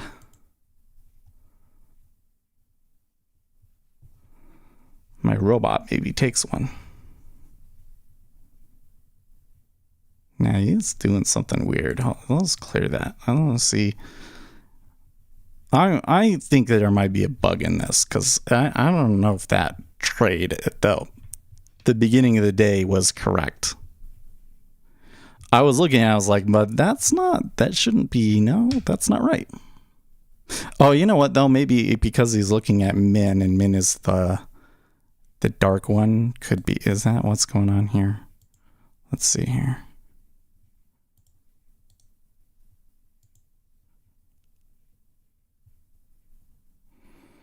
Resting orders, Min.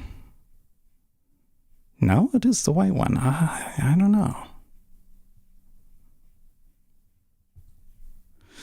I don't know.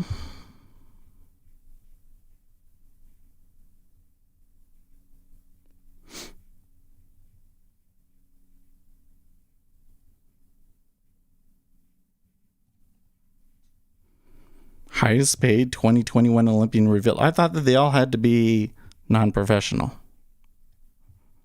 Oh no, wait, because the NBA can. Yeah, okay, never mind. Or they can have endorsements too. Okay.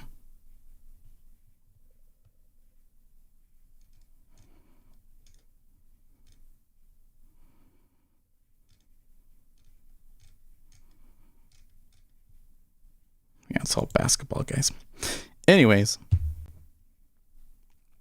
Okay, so see here, we're back at 07.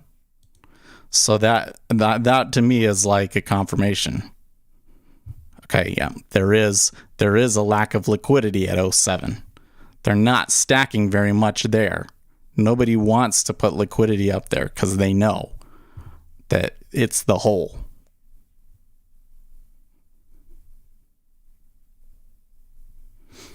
Everybody that wanted to trade there already did it. If I want to go short and we get above that, then that'd be great. But then I have to worry about the adverse excursion if it trends back out against me, and vice versa on this side. But I can play that area. And especially if I'm still bearish, and I think I still am, and they give me like 09, then I could try taking it.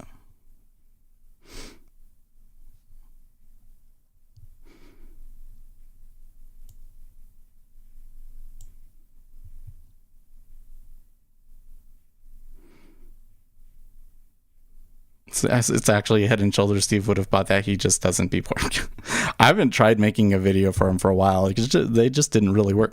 I've been having some good successes from time to time on my main account. You just have to be like dramatic about it.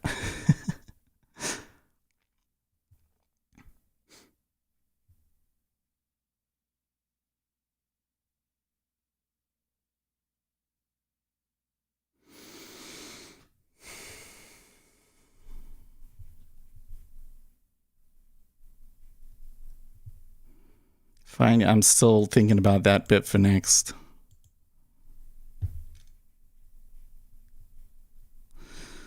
Okay, let's go back and read what he was saying earlier.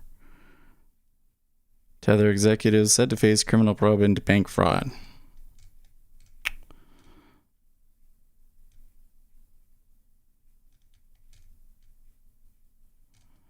Come on, what was he saying 24 hours ago? If, in fact, Tether owns commercial paper, it is almost certainly from China. Okay.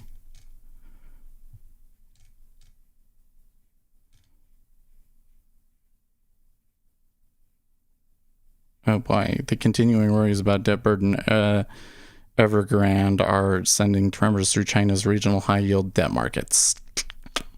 Gotcha. Okay. 8 hours ago. Sure hope this isn't Tether's commercial paper. Oh, no, that's Evergrande. When there's no new Tether, they can rely on liquidating longs and shorts with endless parts.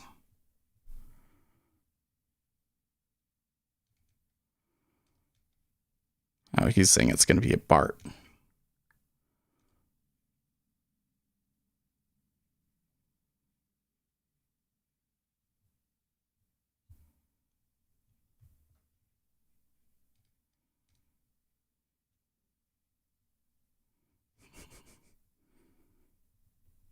Oh, do we have the home sales? You're right. 3.5 estimated.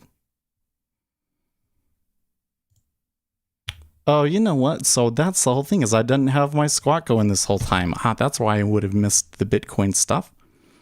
Okay, spot 6.7 versus 0.8 expected. That would typically raise yields, right?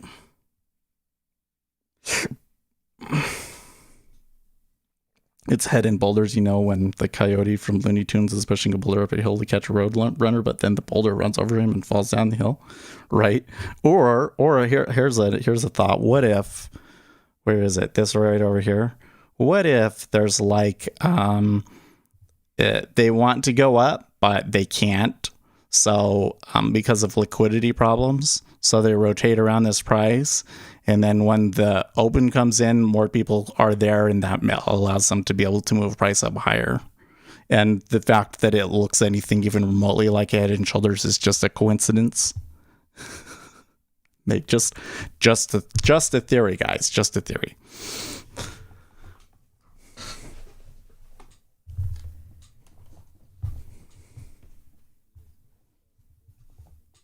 What?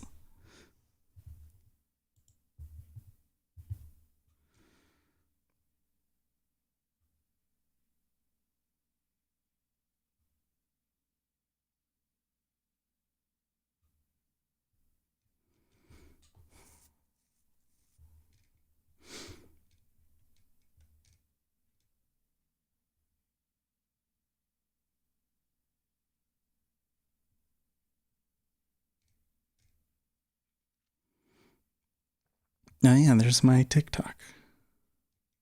You haven't posted on Steve in a couple of weeks. Mm-mm-mm.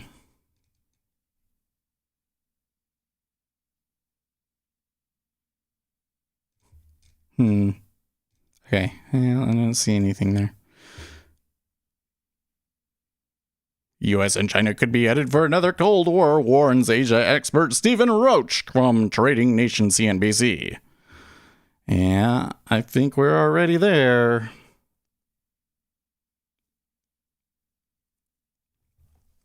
Why do you do a whole series where speculators, where stock market Steve messes up trading words? Yeah.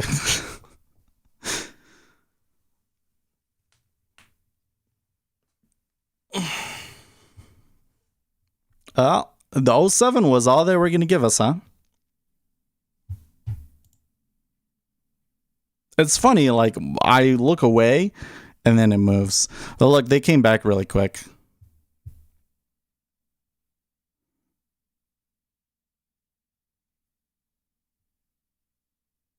Does kind of suggest that the E-mini is going to break out higher here, though.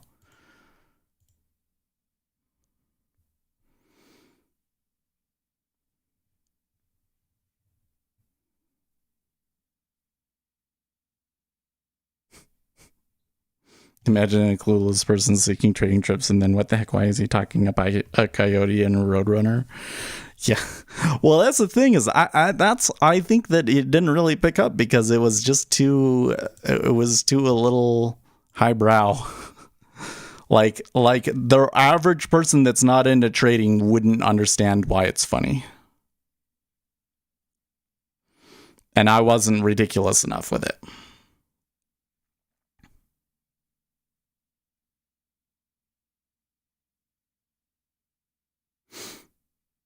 So the concept could work, but I just wasn't doing a good job with it.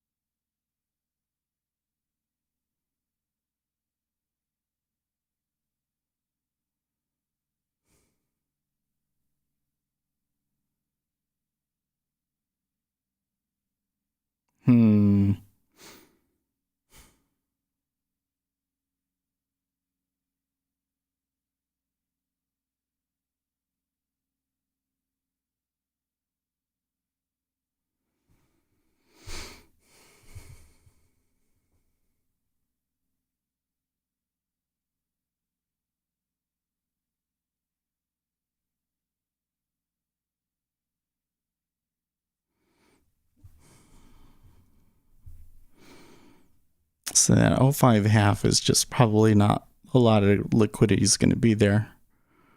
But 05 was kind of luring there for a second.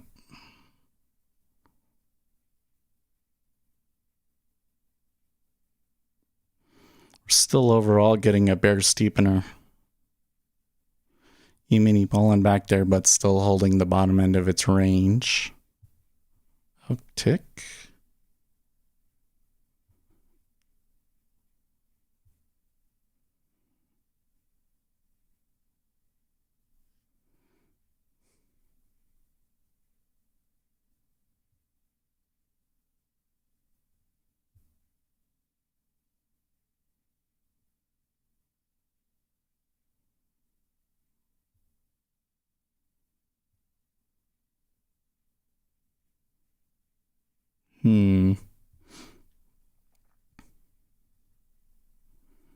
E-mini does seem to be rotating around 05 half in response to where the E-mini is. So 10 year rather.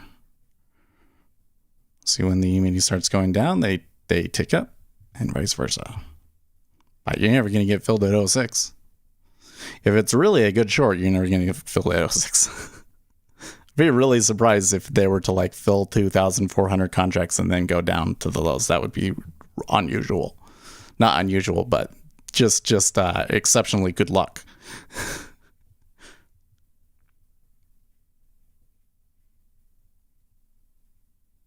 Oh, let's see, he pulling. So they might be trying to lure them in there now. 5-year did tick up.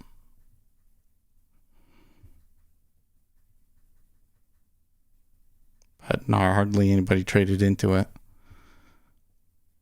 They don't look too interested. The E-mini is kind of on the bearish side of this range, though.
It's unusual for the E-mini to go that quiet for that long, isn't it?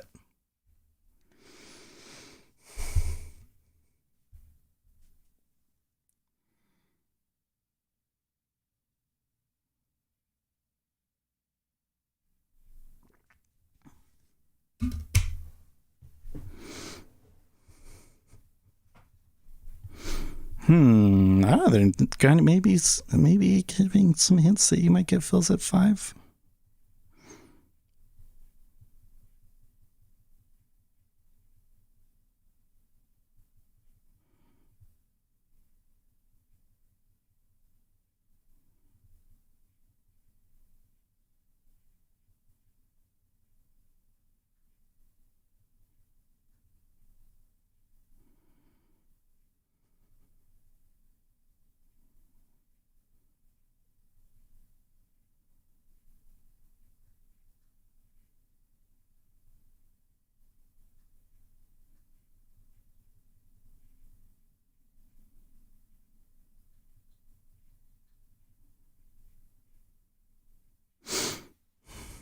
I'm quiet because the instrument is quiet. Delta is starting to roll over. You should pull this up. There was a little bit of a sell, but they're kind of trying to recover it back up. But overall, it just looks like incredibly quiet. Oh, Treasury ticked down there to tad. Now that one's interesting because they both went down. Just the opposite of the correlation we've been seeing today. So the dollar has just kind of been ranging. When this move happened over here, like when the E-mini really moved up, the dollar was just cratering. Yeah, there's lows, new lows in the Treasury.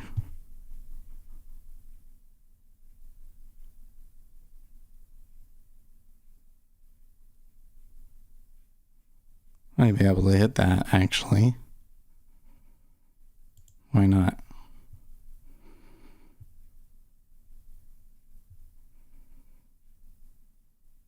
Cool.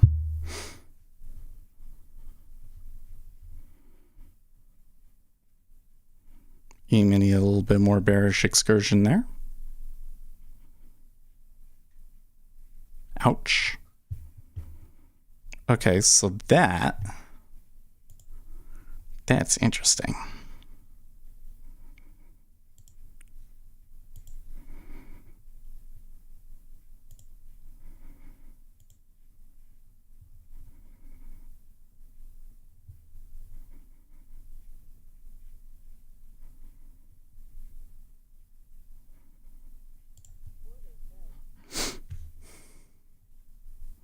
Now it's starting to roll over. That was a pretty strong sell impulse that came through, wasn't it?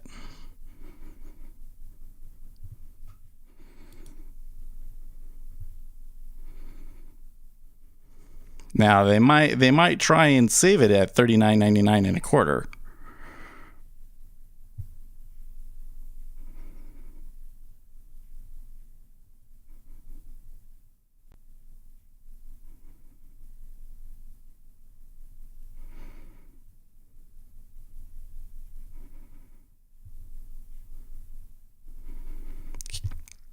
curious about these yields here.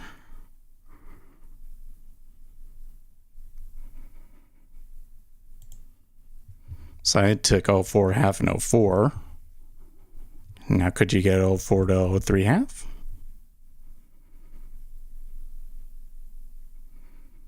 There's another further excursion on the downside.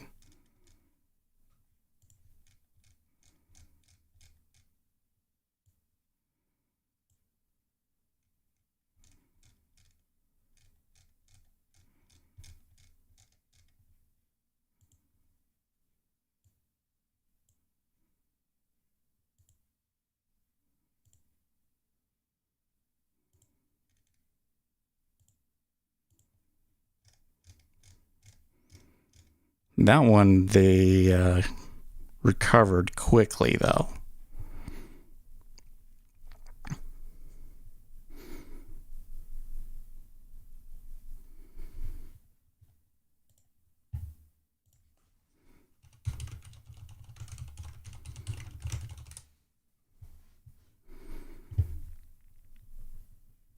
They did push below that spot where I was pointing out there was like a pivot.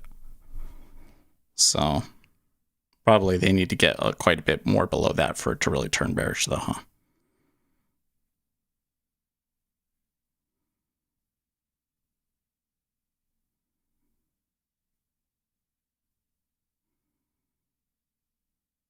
And again.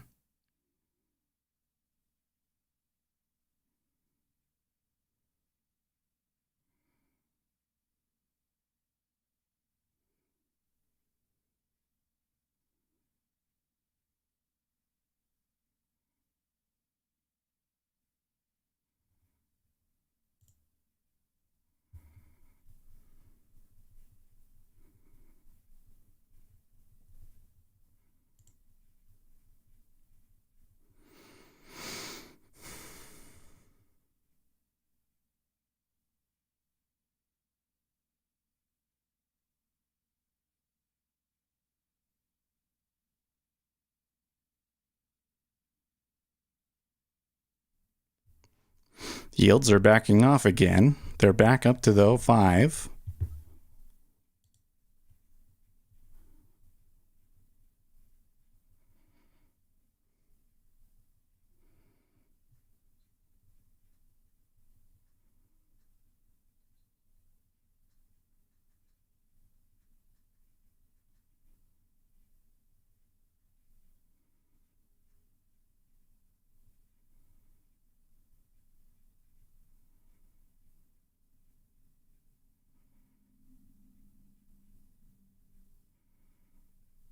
And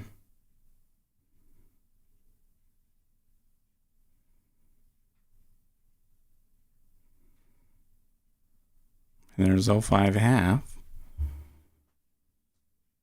The dollar's still going down though.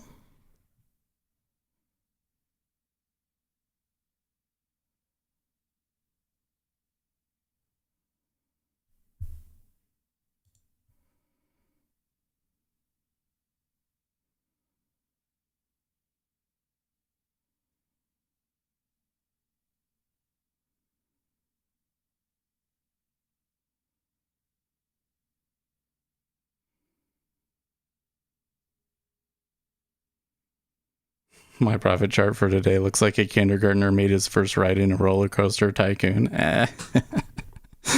Dude, that's so funny.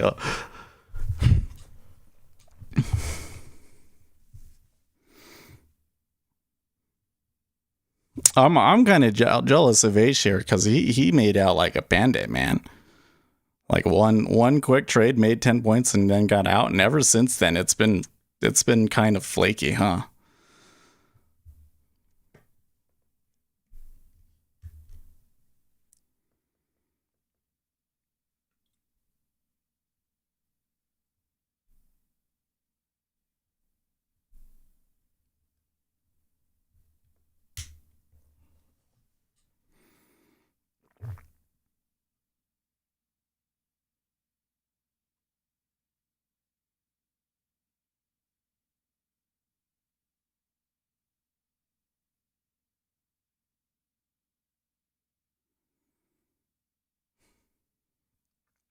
Well, buyer's still trying to dig it out here.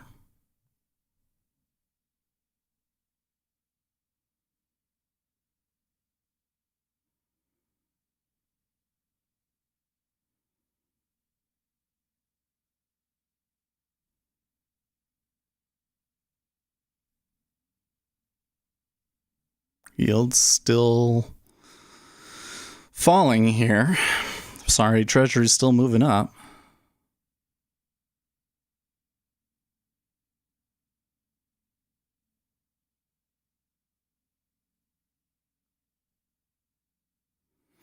So this could be like honestly, if the E-mini is gonna fall apart here, I'm just gonna put it on for the hell of it. I'll put I'll stop out at new low and I'll take like a profit. If the E-mini falls apart here, these treasuries could go all the way back up to the highs very easily. Live action says some size bid here, but no follow through price, unlike earlier. Yeah. When the price was falling before, it was like there was a little bit of but they didn't, it was almost like they were done. It was like news came out, we don't know what it was, and then that was all there was, or something like that.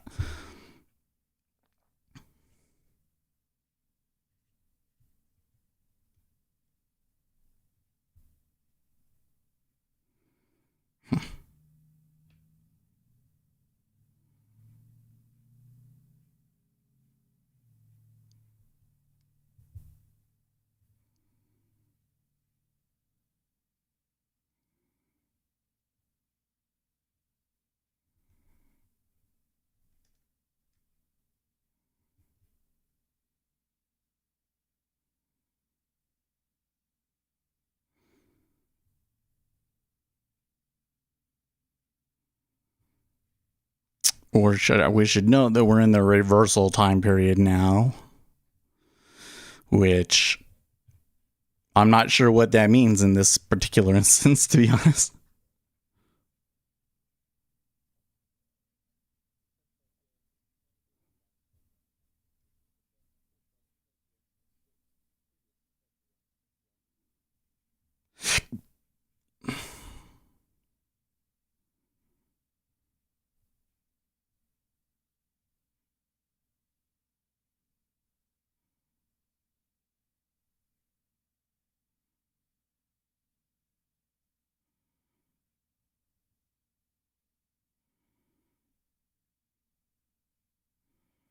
Okay, a little bit more of a sell excursion again.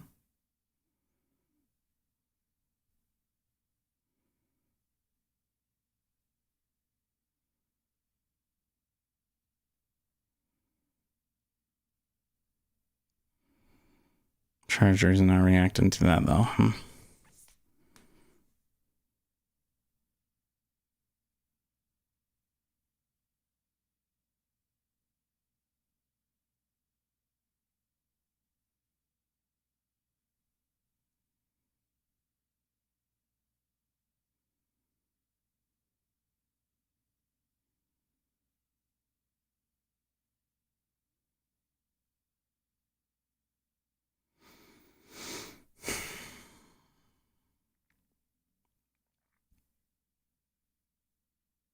Okay.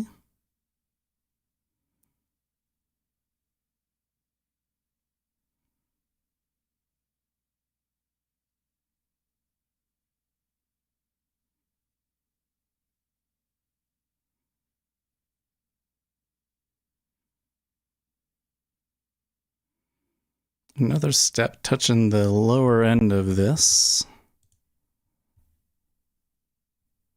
But the treasury's still not doing anything. In fact, the 5-year ticking down.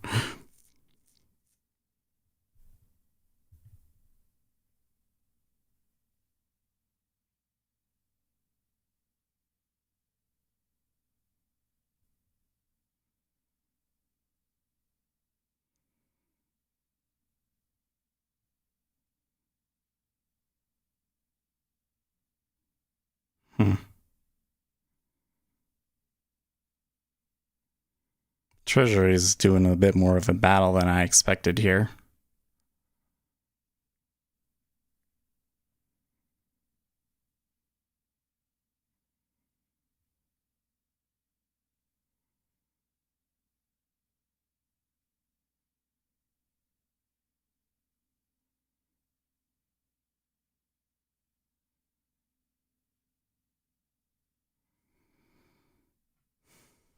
See, the 10-year is like, I don't know if he's just trying to lure right there at 05, but the 5-year does not look like it's going to tick up, right?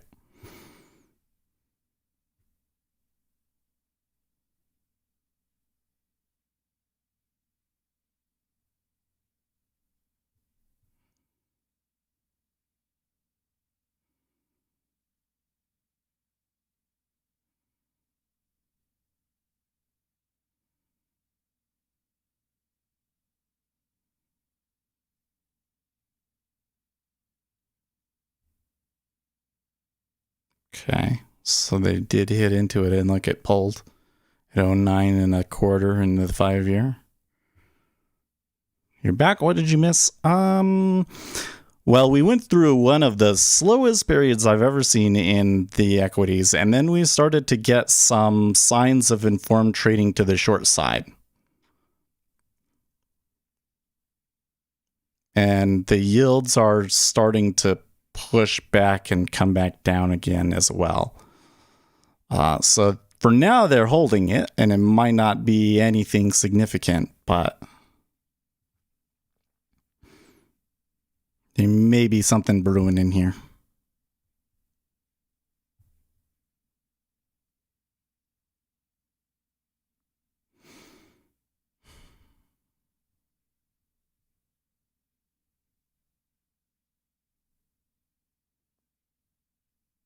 Nothing exciting. Yeah. Well, I'd say because something exciting might happen.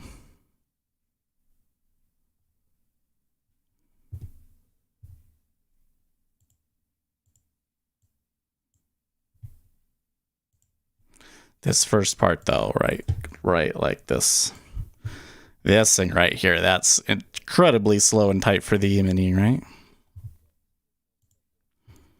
Oh, do we have another Dallas Fed Manufacturing Index at the bottom of the hour?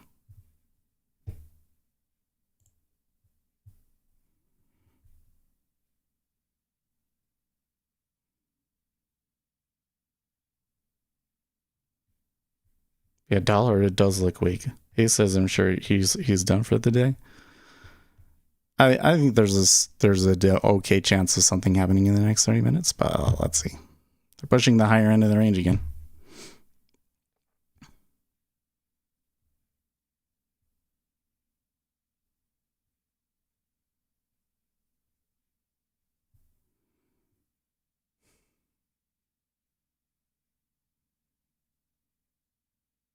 Oh, 06. They might just get dragged all the way back into 07 again.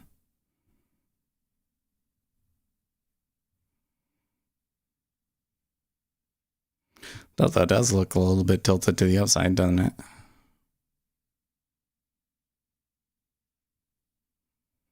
In the E-mini, that is.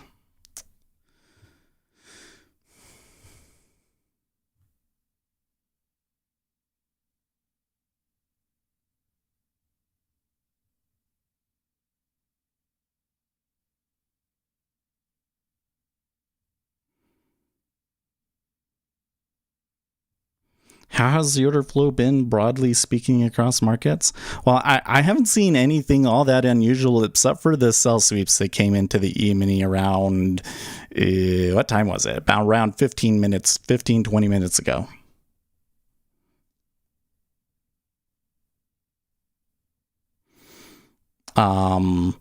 Other than that, I've seen a lot of like liquidity pockets.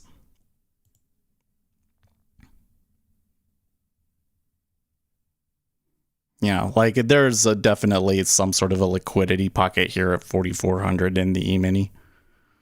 They seem to be stuck. Sell sweep. So like we had, you can see it right here in the lower left. You see how there's this really quick move down here? And then they kind of went quiet, and then another big move down. So those are all pretty big sell orders, came in very quickly in those spots. Kind of out of nowhere. A lot of clicky action when it happens.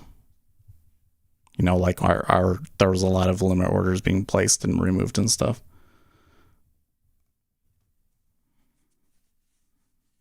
But you can see the E-mini is trading a very, very clean range here between like what, 930, 43.99, let's say.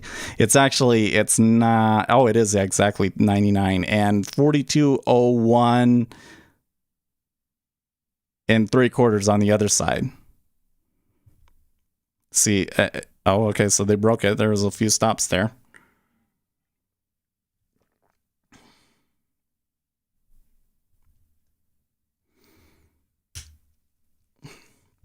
So note in the treasury that the tilt has changed, right? So before we were getting a bear steepener, and now we're getting what looks like a bull, but is definitely a flattener. You can see it right there. The 30-year the demand came in on the 30-year really aggressively.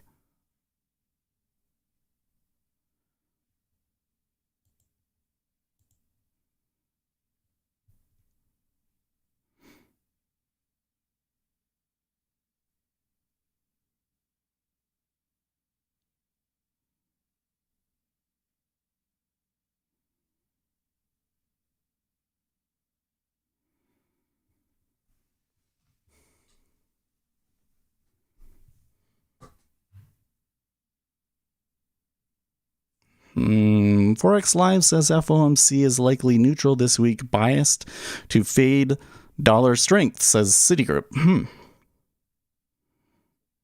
Well, I think that the FOMC being neutral this week would be a negative for the markets. Yeah?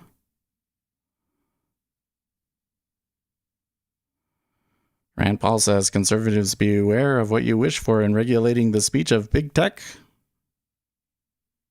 Are you still with Rhythmic? I wish. I am on so I'm using CQG data for my NinjaTrader account right now because NinjaTrader said that they were not processing those kinds of things until they're finished moving over to being their own FXCM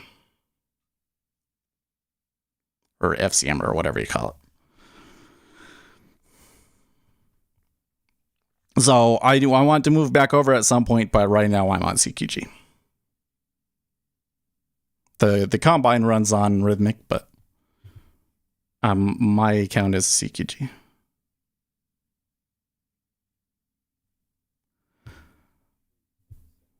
Okay, so there was the Dallas Fed was 27.3 versus a previous 31. That's not good.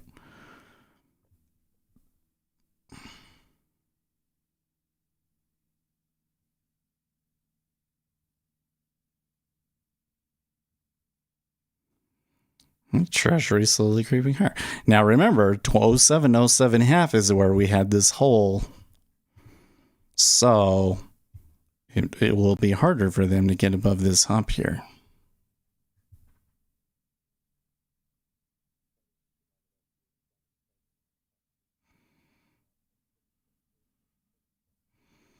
Okay, well, not much trouble taking 07. The liquidity is certainly a little bit healthier than it was last time we were there.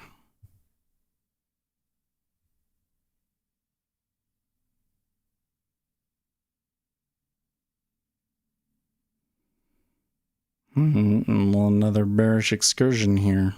You notice when it happens in the sell it, it's a little faster.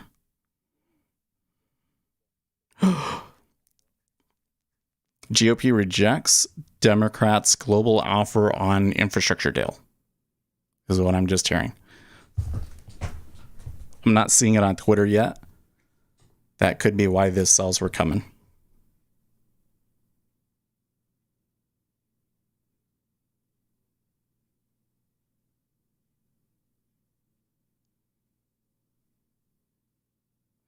Doesn't CQG offer better pricing? My understanding is that at the end of the day, they're still really close.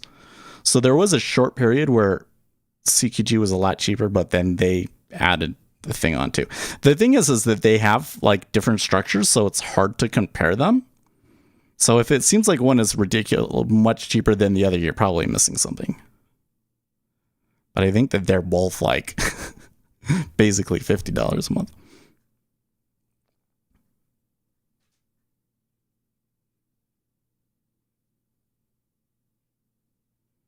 Okay. Well, if they can push that low regular session low and below the open, I'm sure there's going to be stops. How far it continues beyond that is an open question.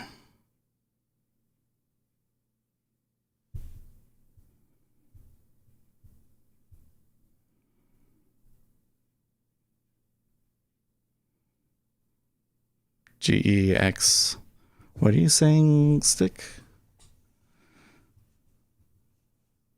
I don't know what GEX is. Do you think this means it can't possibly make a large move? Of a potential down move, checks as a gamma exposure so is low, which means less gamma needing hedging. I don't know. I'm not familiar with that metric. I would say on volatility wise that volatility came back a lot last week, but it didn't completely normalize. So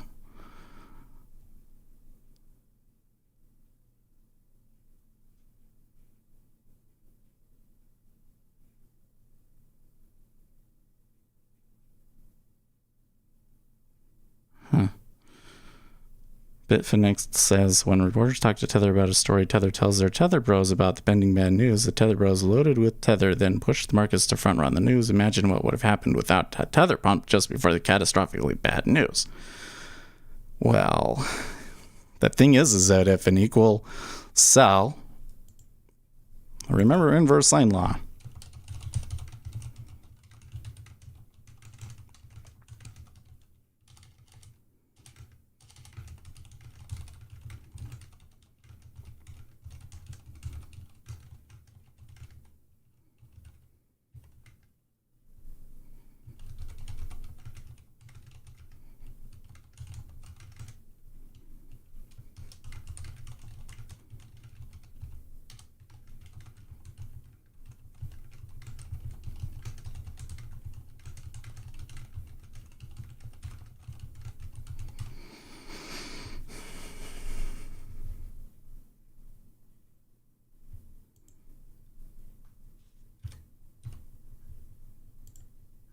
Okay, buying, coming back in and saving it there.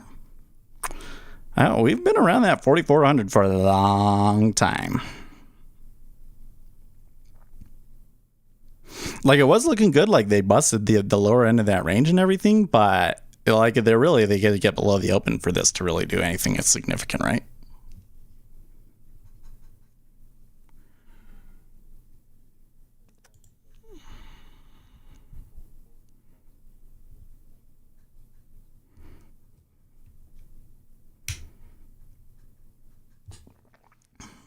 Live Action says Zian sure had a lot of bid, makes me ask who's taking those market bids.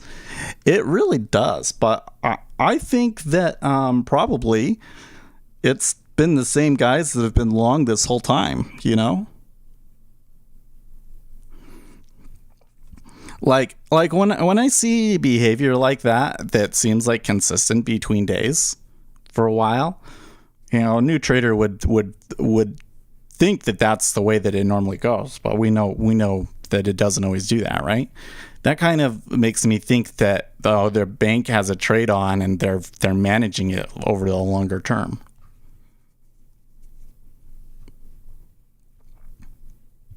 More so than that, though, is the flattening that we've had.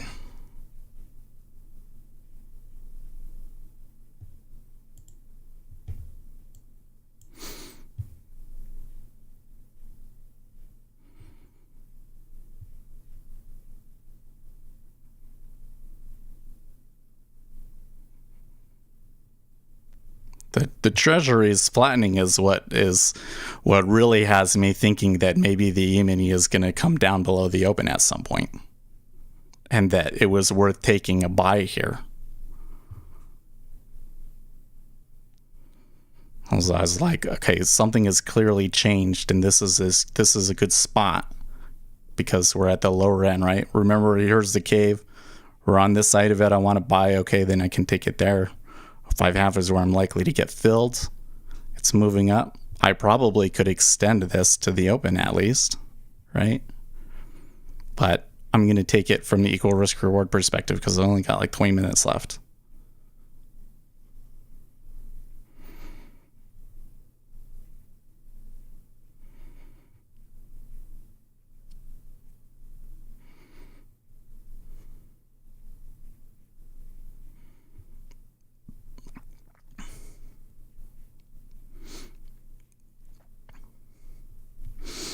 Garrett Hake, Republicans appear to be rejecting the latest offer from Democrats / the White House to close out infrastructure talks. The latest Dem offer was discouraging since it attempts to reopen numerous issues the bipartisan group had already agreed to, a GOP source familiar says. So that is definitely negative. That is definitely a negative. That has got to be why we were seeing those sells come in. It's curious to me that now that the headline is coming out and it's disseminating into the market, that it's not reacting more strongly. We may have a situation here where we have a piece of news that the broader market doesn't have yet, because they don't seem to have it. Yeah.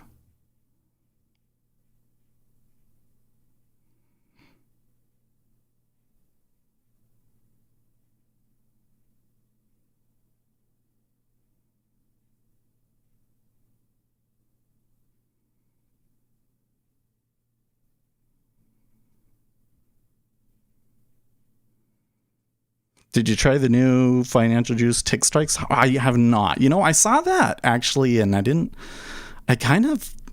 know, it wasn't that interesting to me, but I probably should try it, huh?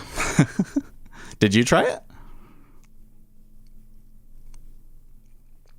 Like, the thing is hearing in my head, hearing in my headphones every time that price changes is not something that I really want. You know what I mean? I see that often from the newswires market at times slow trade. It really can be, huh?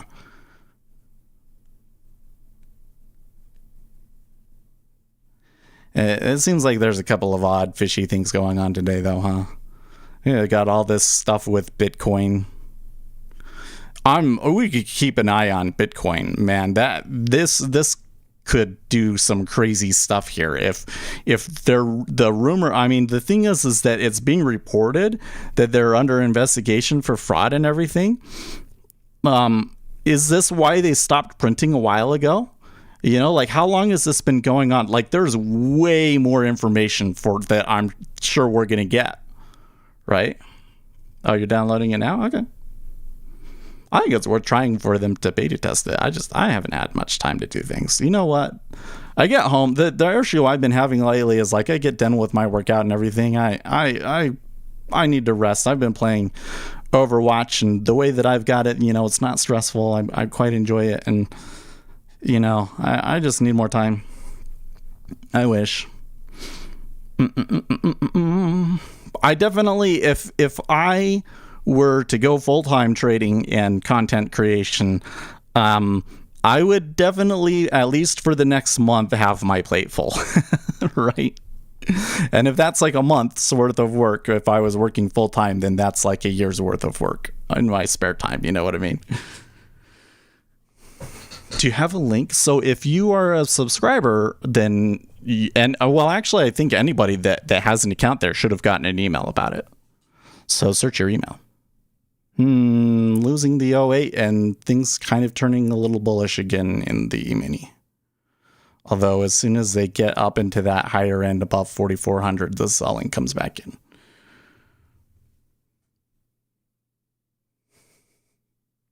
You say Seth's live stream is a gift to those using backwoods mom and pop brokers. I tell you what, if you're trying to use my stream to trade, you're probably always going to be late, right?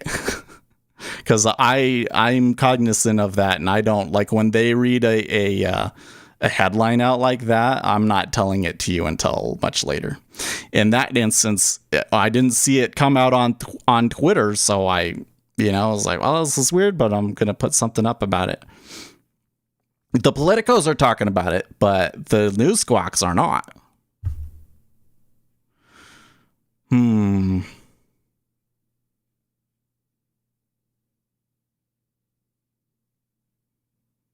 Okay.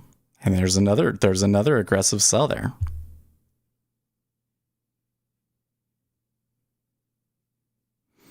So, I mean, it's these sorts of situations I think are the most interesting, right?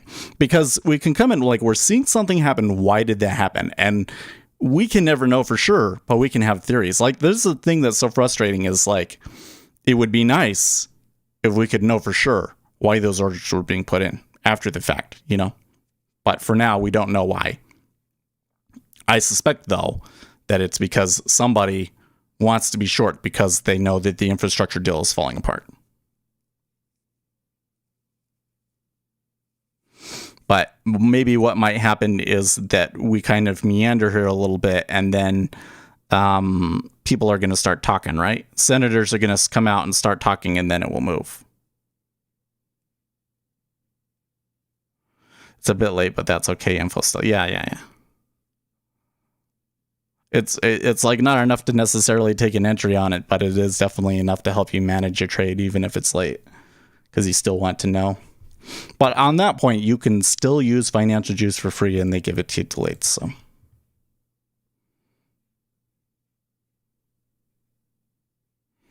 Okay, that's looking a little bit better. Let's see if they can beat out that last. Yeah, very easily. Stop run. Okay, and now to the open. It looks like they tagged the regular session low. That might be wrong, but.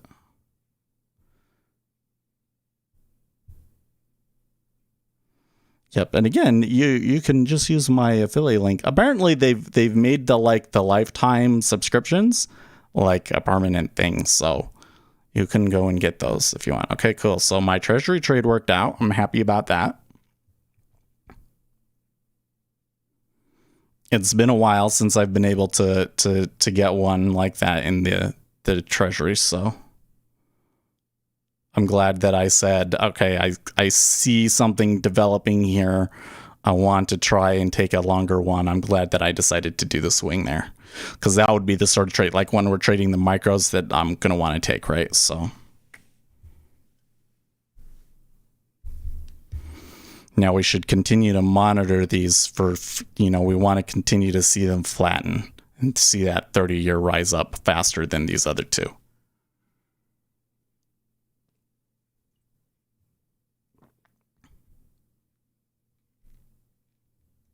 So on the heels of that last excursion, there is quite a bit of backwash.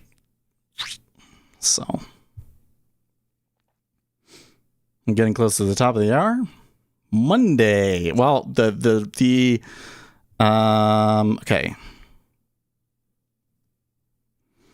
Dems are countering GOP criticism of global offer and bipartisan infrastructure negotiations by saying Republicans are being unreasonable and refusing to compromise. I'm going to put in infrastructure deal falling apart, ?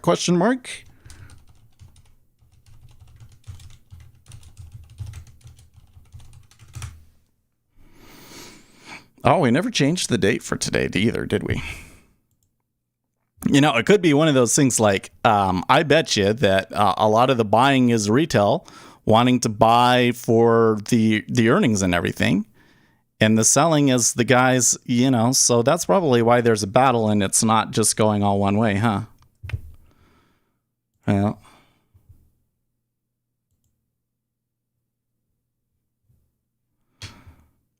But if the infrastructure deal really truly falls apart here, and it's kind of sounds like I'm hearing things that could potentially lead to it falling apart, it's definitely a negative for the market, right?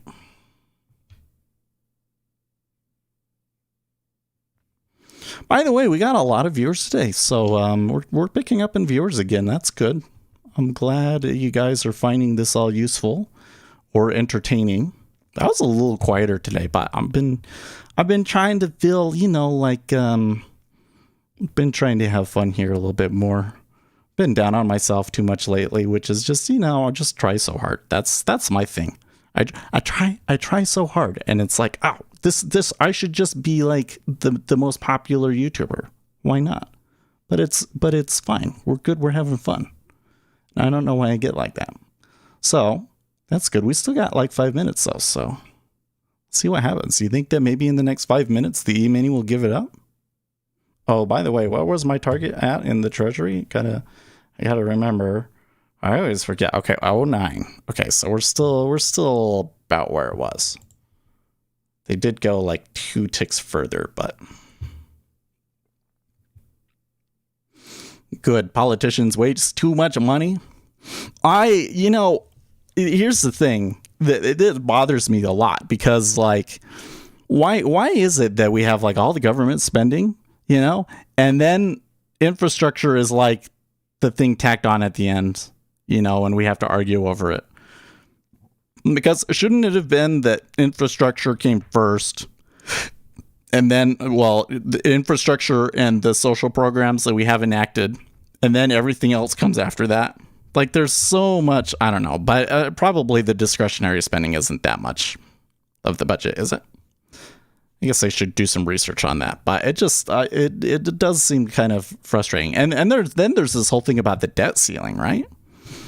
I don't think that they should have any trouble raising the debt ceiling, but I don't know.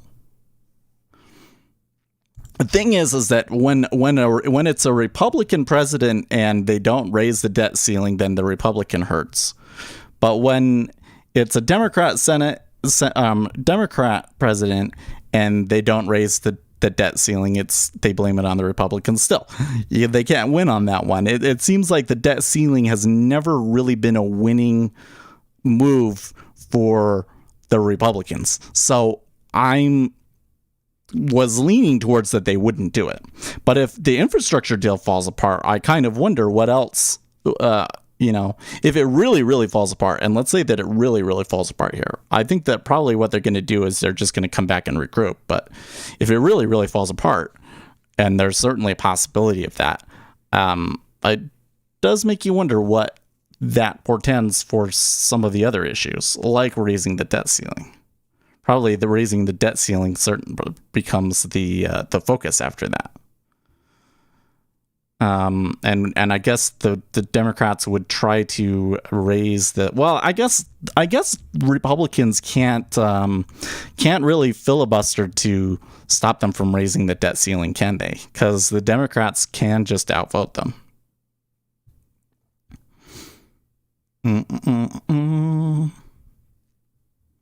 Well, so on that last little move on the pullback, the 30-year did pull back more. So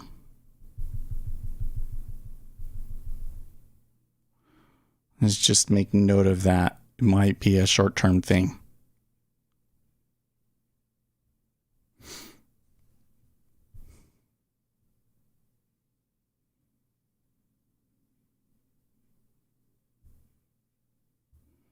Whether politician or not, then bear market is close. Yeah, I've been wondering about that one, because they've been saying that because this cycle, the bull cycle was so short that the rest of the cycle might be short too. It's like, oh, because like I'm kind of getting some hints of that people saying that, like, yeah, this will only last for like a year and then we'll have another bear market. I don't know. Like, there's certainly some risks out there still. Like on Friday, so last Monday I was like, yeah, okay, a pullback is reasonable, right? And maybe they recover on this, and then later in the week it could come back down, but that never happened. And when Friday was just so bullish, it was like everything's fine, you don't have to worry about any of that anymore. I was just like, okay, like I don't know if this is healthy, because there are risks out there. Risk we don't get an infrastructure deal, that could hurt. Risk that we don't get the debt ceiling raised, that would be unhealthy. Risk that inflation is not transitory, that is definitely a big risk out there. I would also add, beyond just, is inflation like because we're putting too much money in the system? But there's this other side of it, which is like the suppliers coming from China are raising the prices and everything. And I don't think that that's going to go away. I think that the Chinese are going to continue to leverage that and increase goods on us. So I don't think that inflation is going away.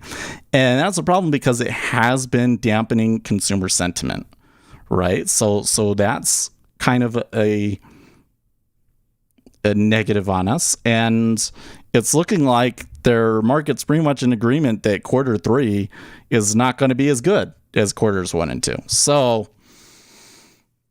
it's all fine. It seems like it's not, but man, so the treasury went up and gave me my thing, but it's coming right back, and well, especially right there. Wonder if maybe a politician is yapping. No, well, the Japanese yen just did something. Yes, sir. That's what happened there. Yeah, the Japanese yen just sold hard. And that's why the treasuries came back so much.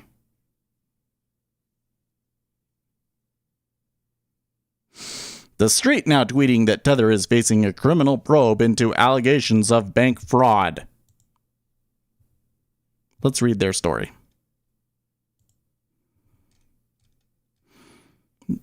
Tether could be facing, yeah, okay, so they're right there at the very beginning. It's still rumor. Could be facing a criminal probe into allegations that executives engaged in bank fraud by hiding the fact that some of the transactions were related to the cryptocurrency market. Bloomberg reported that the Department of Justice could bring formal charges in the coming weeks, a move that could rattle confidence in the so-called stablecoin market that underpins liquidity in Bitcoin. Bitcoin prices spared some of their earlier gains in the wake of the Bloomberg report, but held over the 3,800 mark at 38,334. Blah, blah, blah. Okay, so definitely keep an eye on Bitcoin here, right? So that the way that move over the weekend, a little suspicious now that these headlines are coming out. And I will go and make a note for the guys on the Patreon. If you haven't checked out the Patreon, it's worth checking out. You can see posts from a week ago, but if you want to get the posts every day, you go and sign up for that. I should make a play for, about all the things. If you're on NinjaTrader 8 and you haven't checked out my indicators, go and download those. They're free to try, and then it's a $10 subscription after that, and I could be charging a lot more than that, right? And make sure you like and subscribe.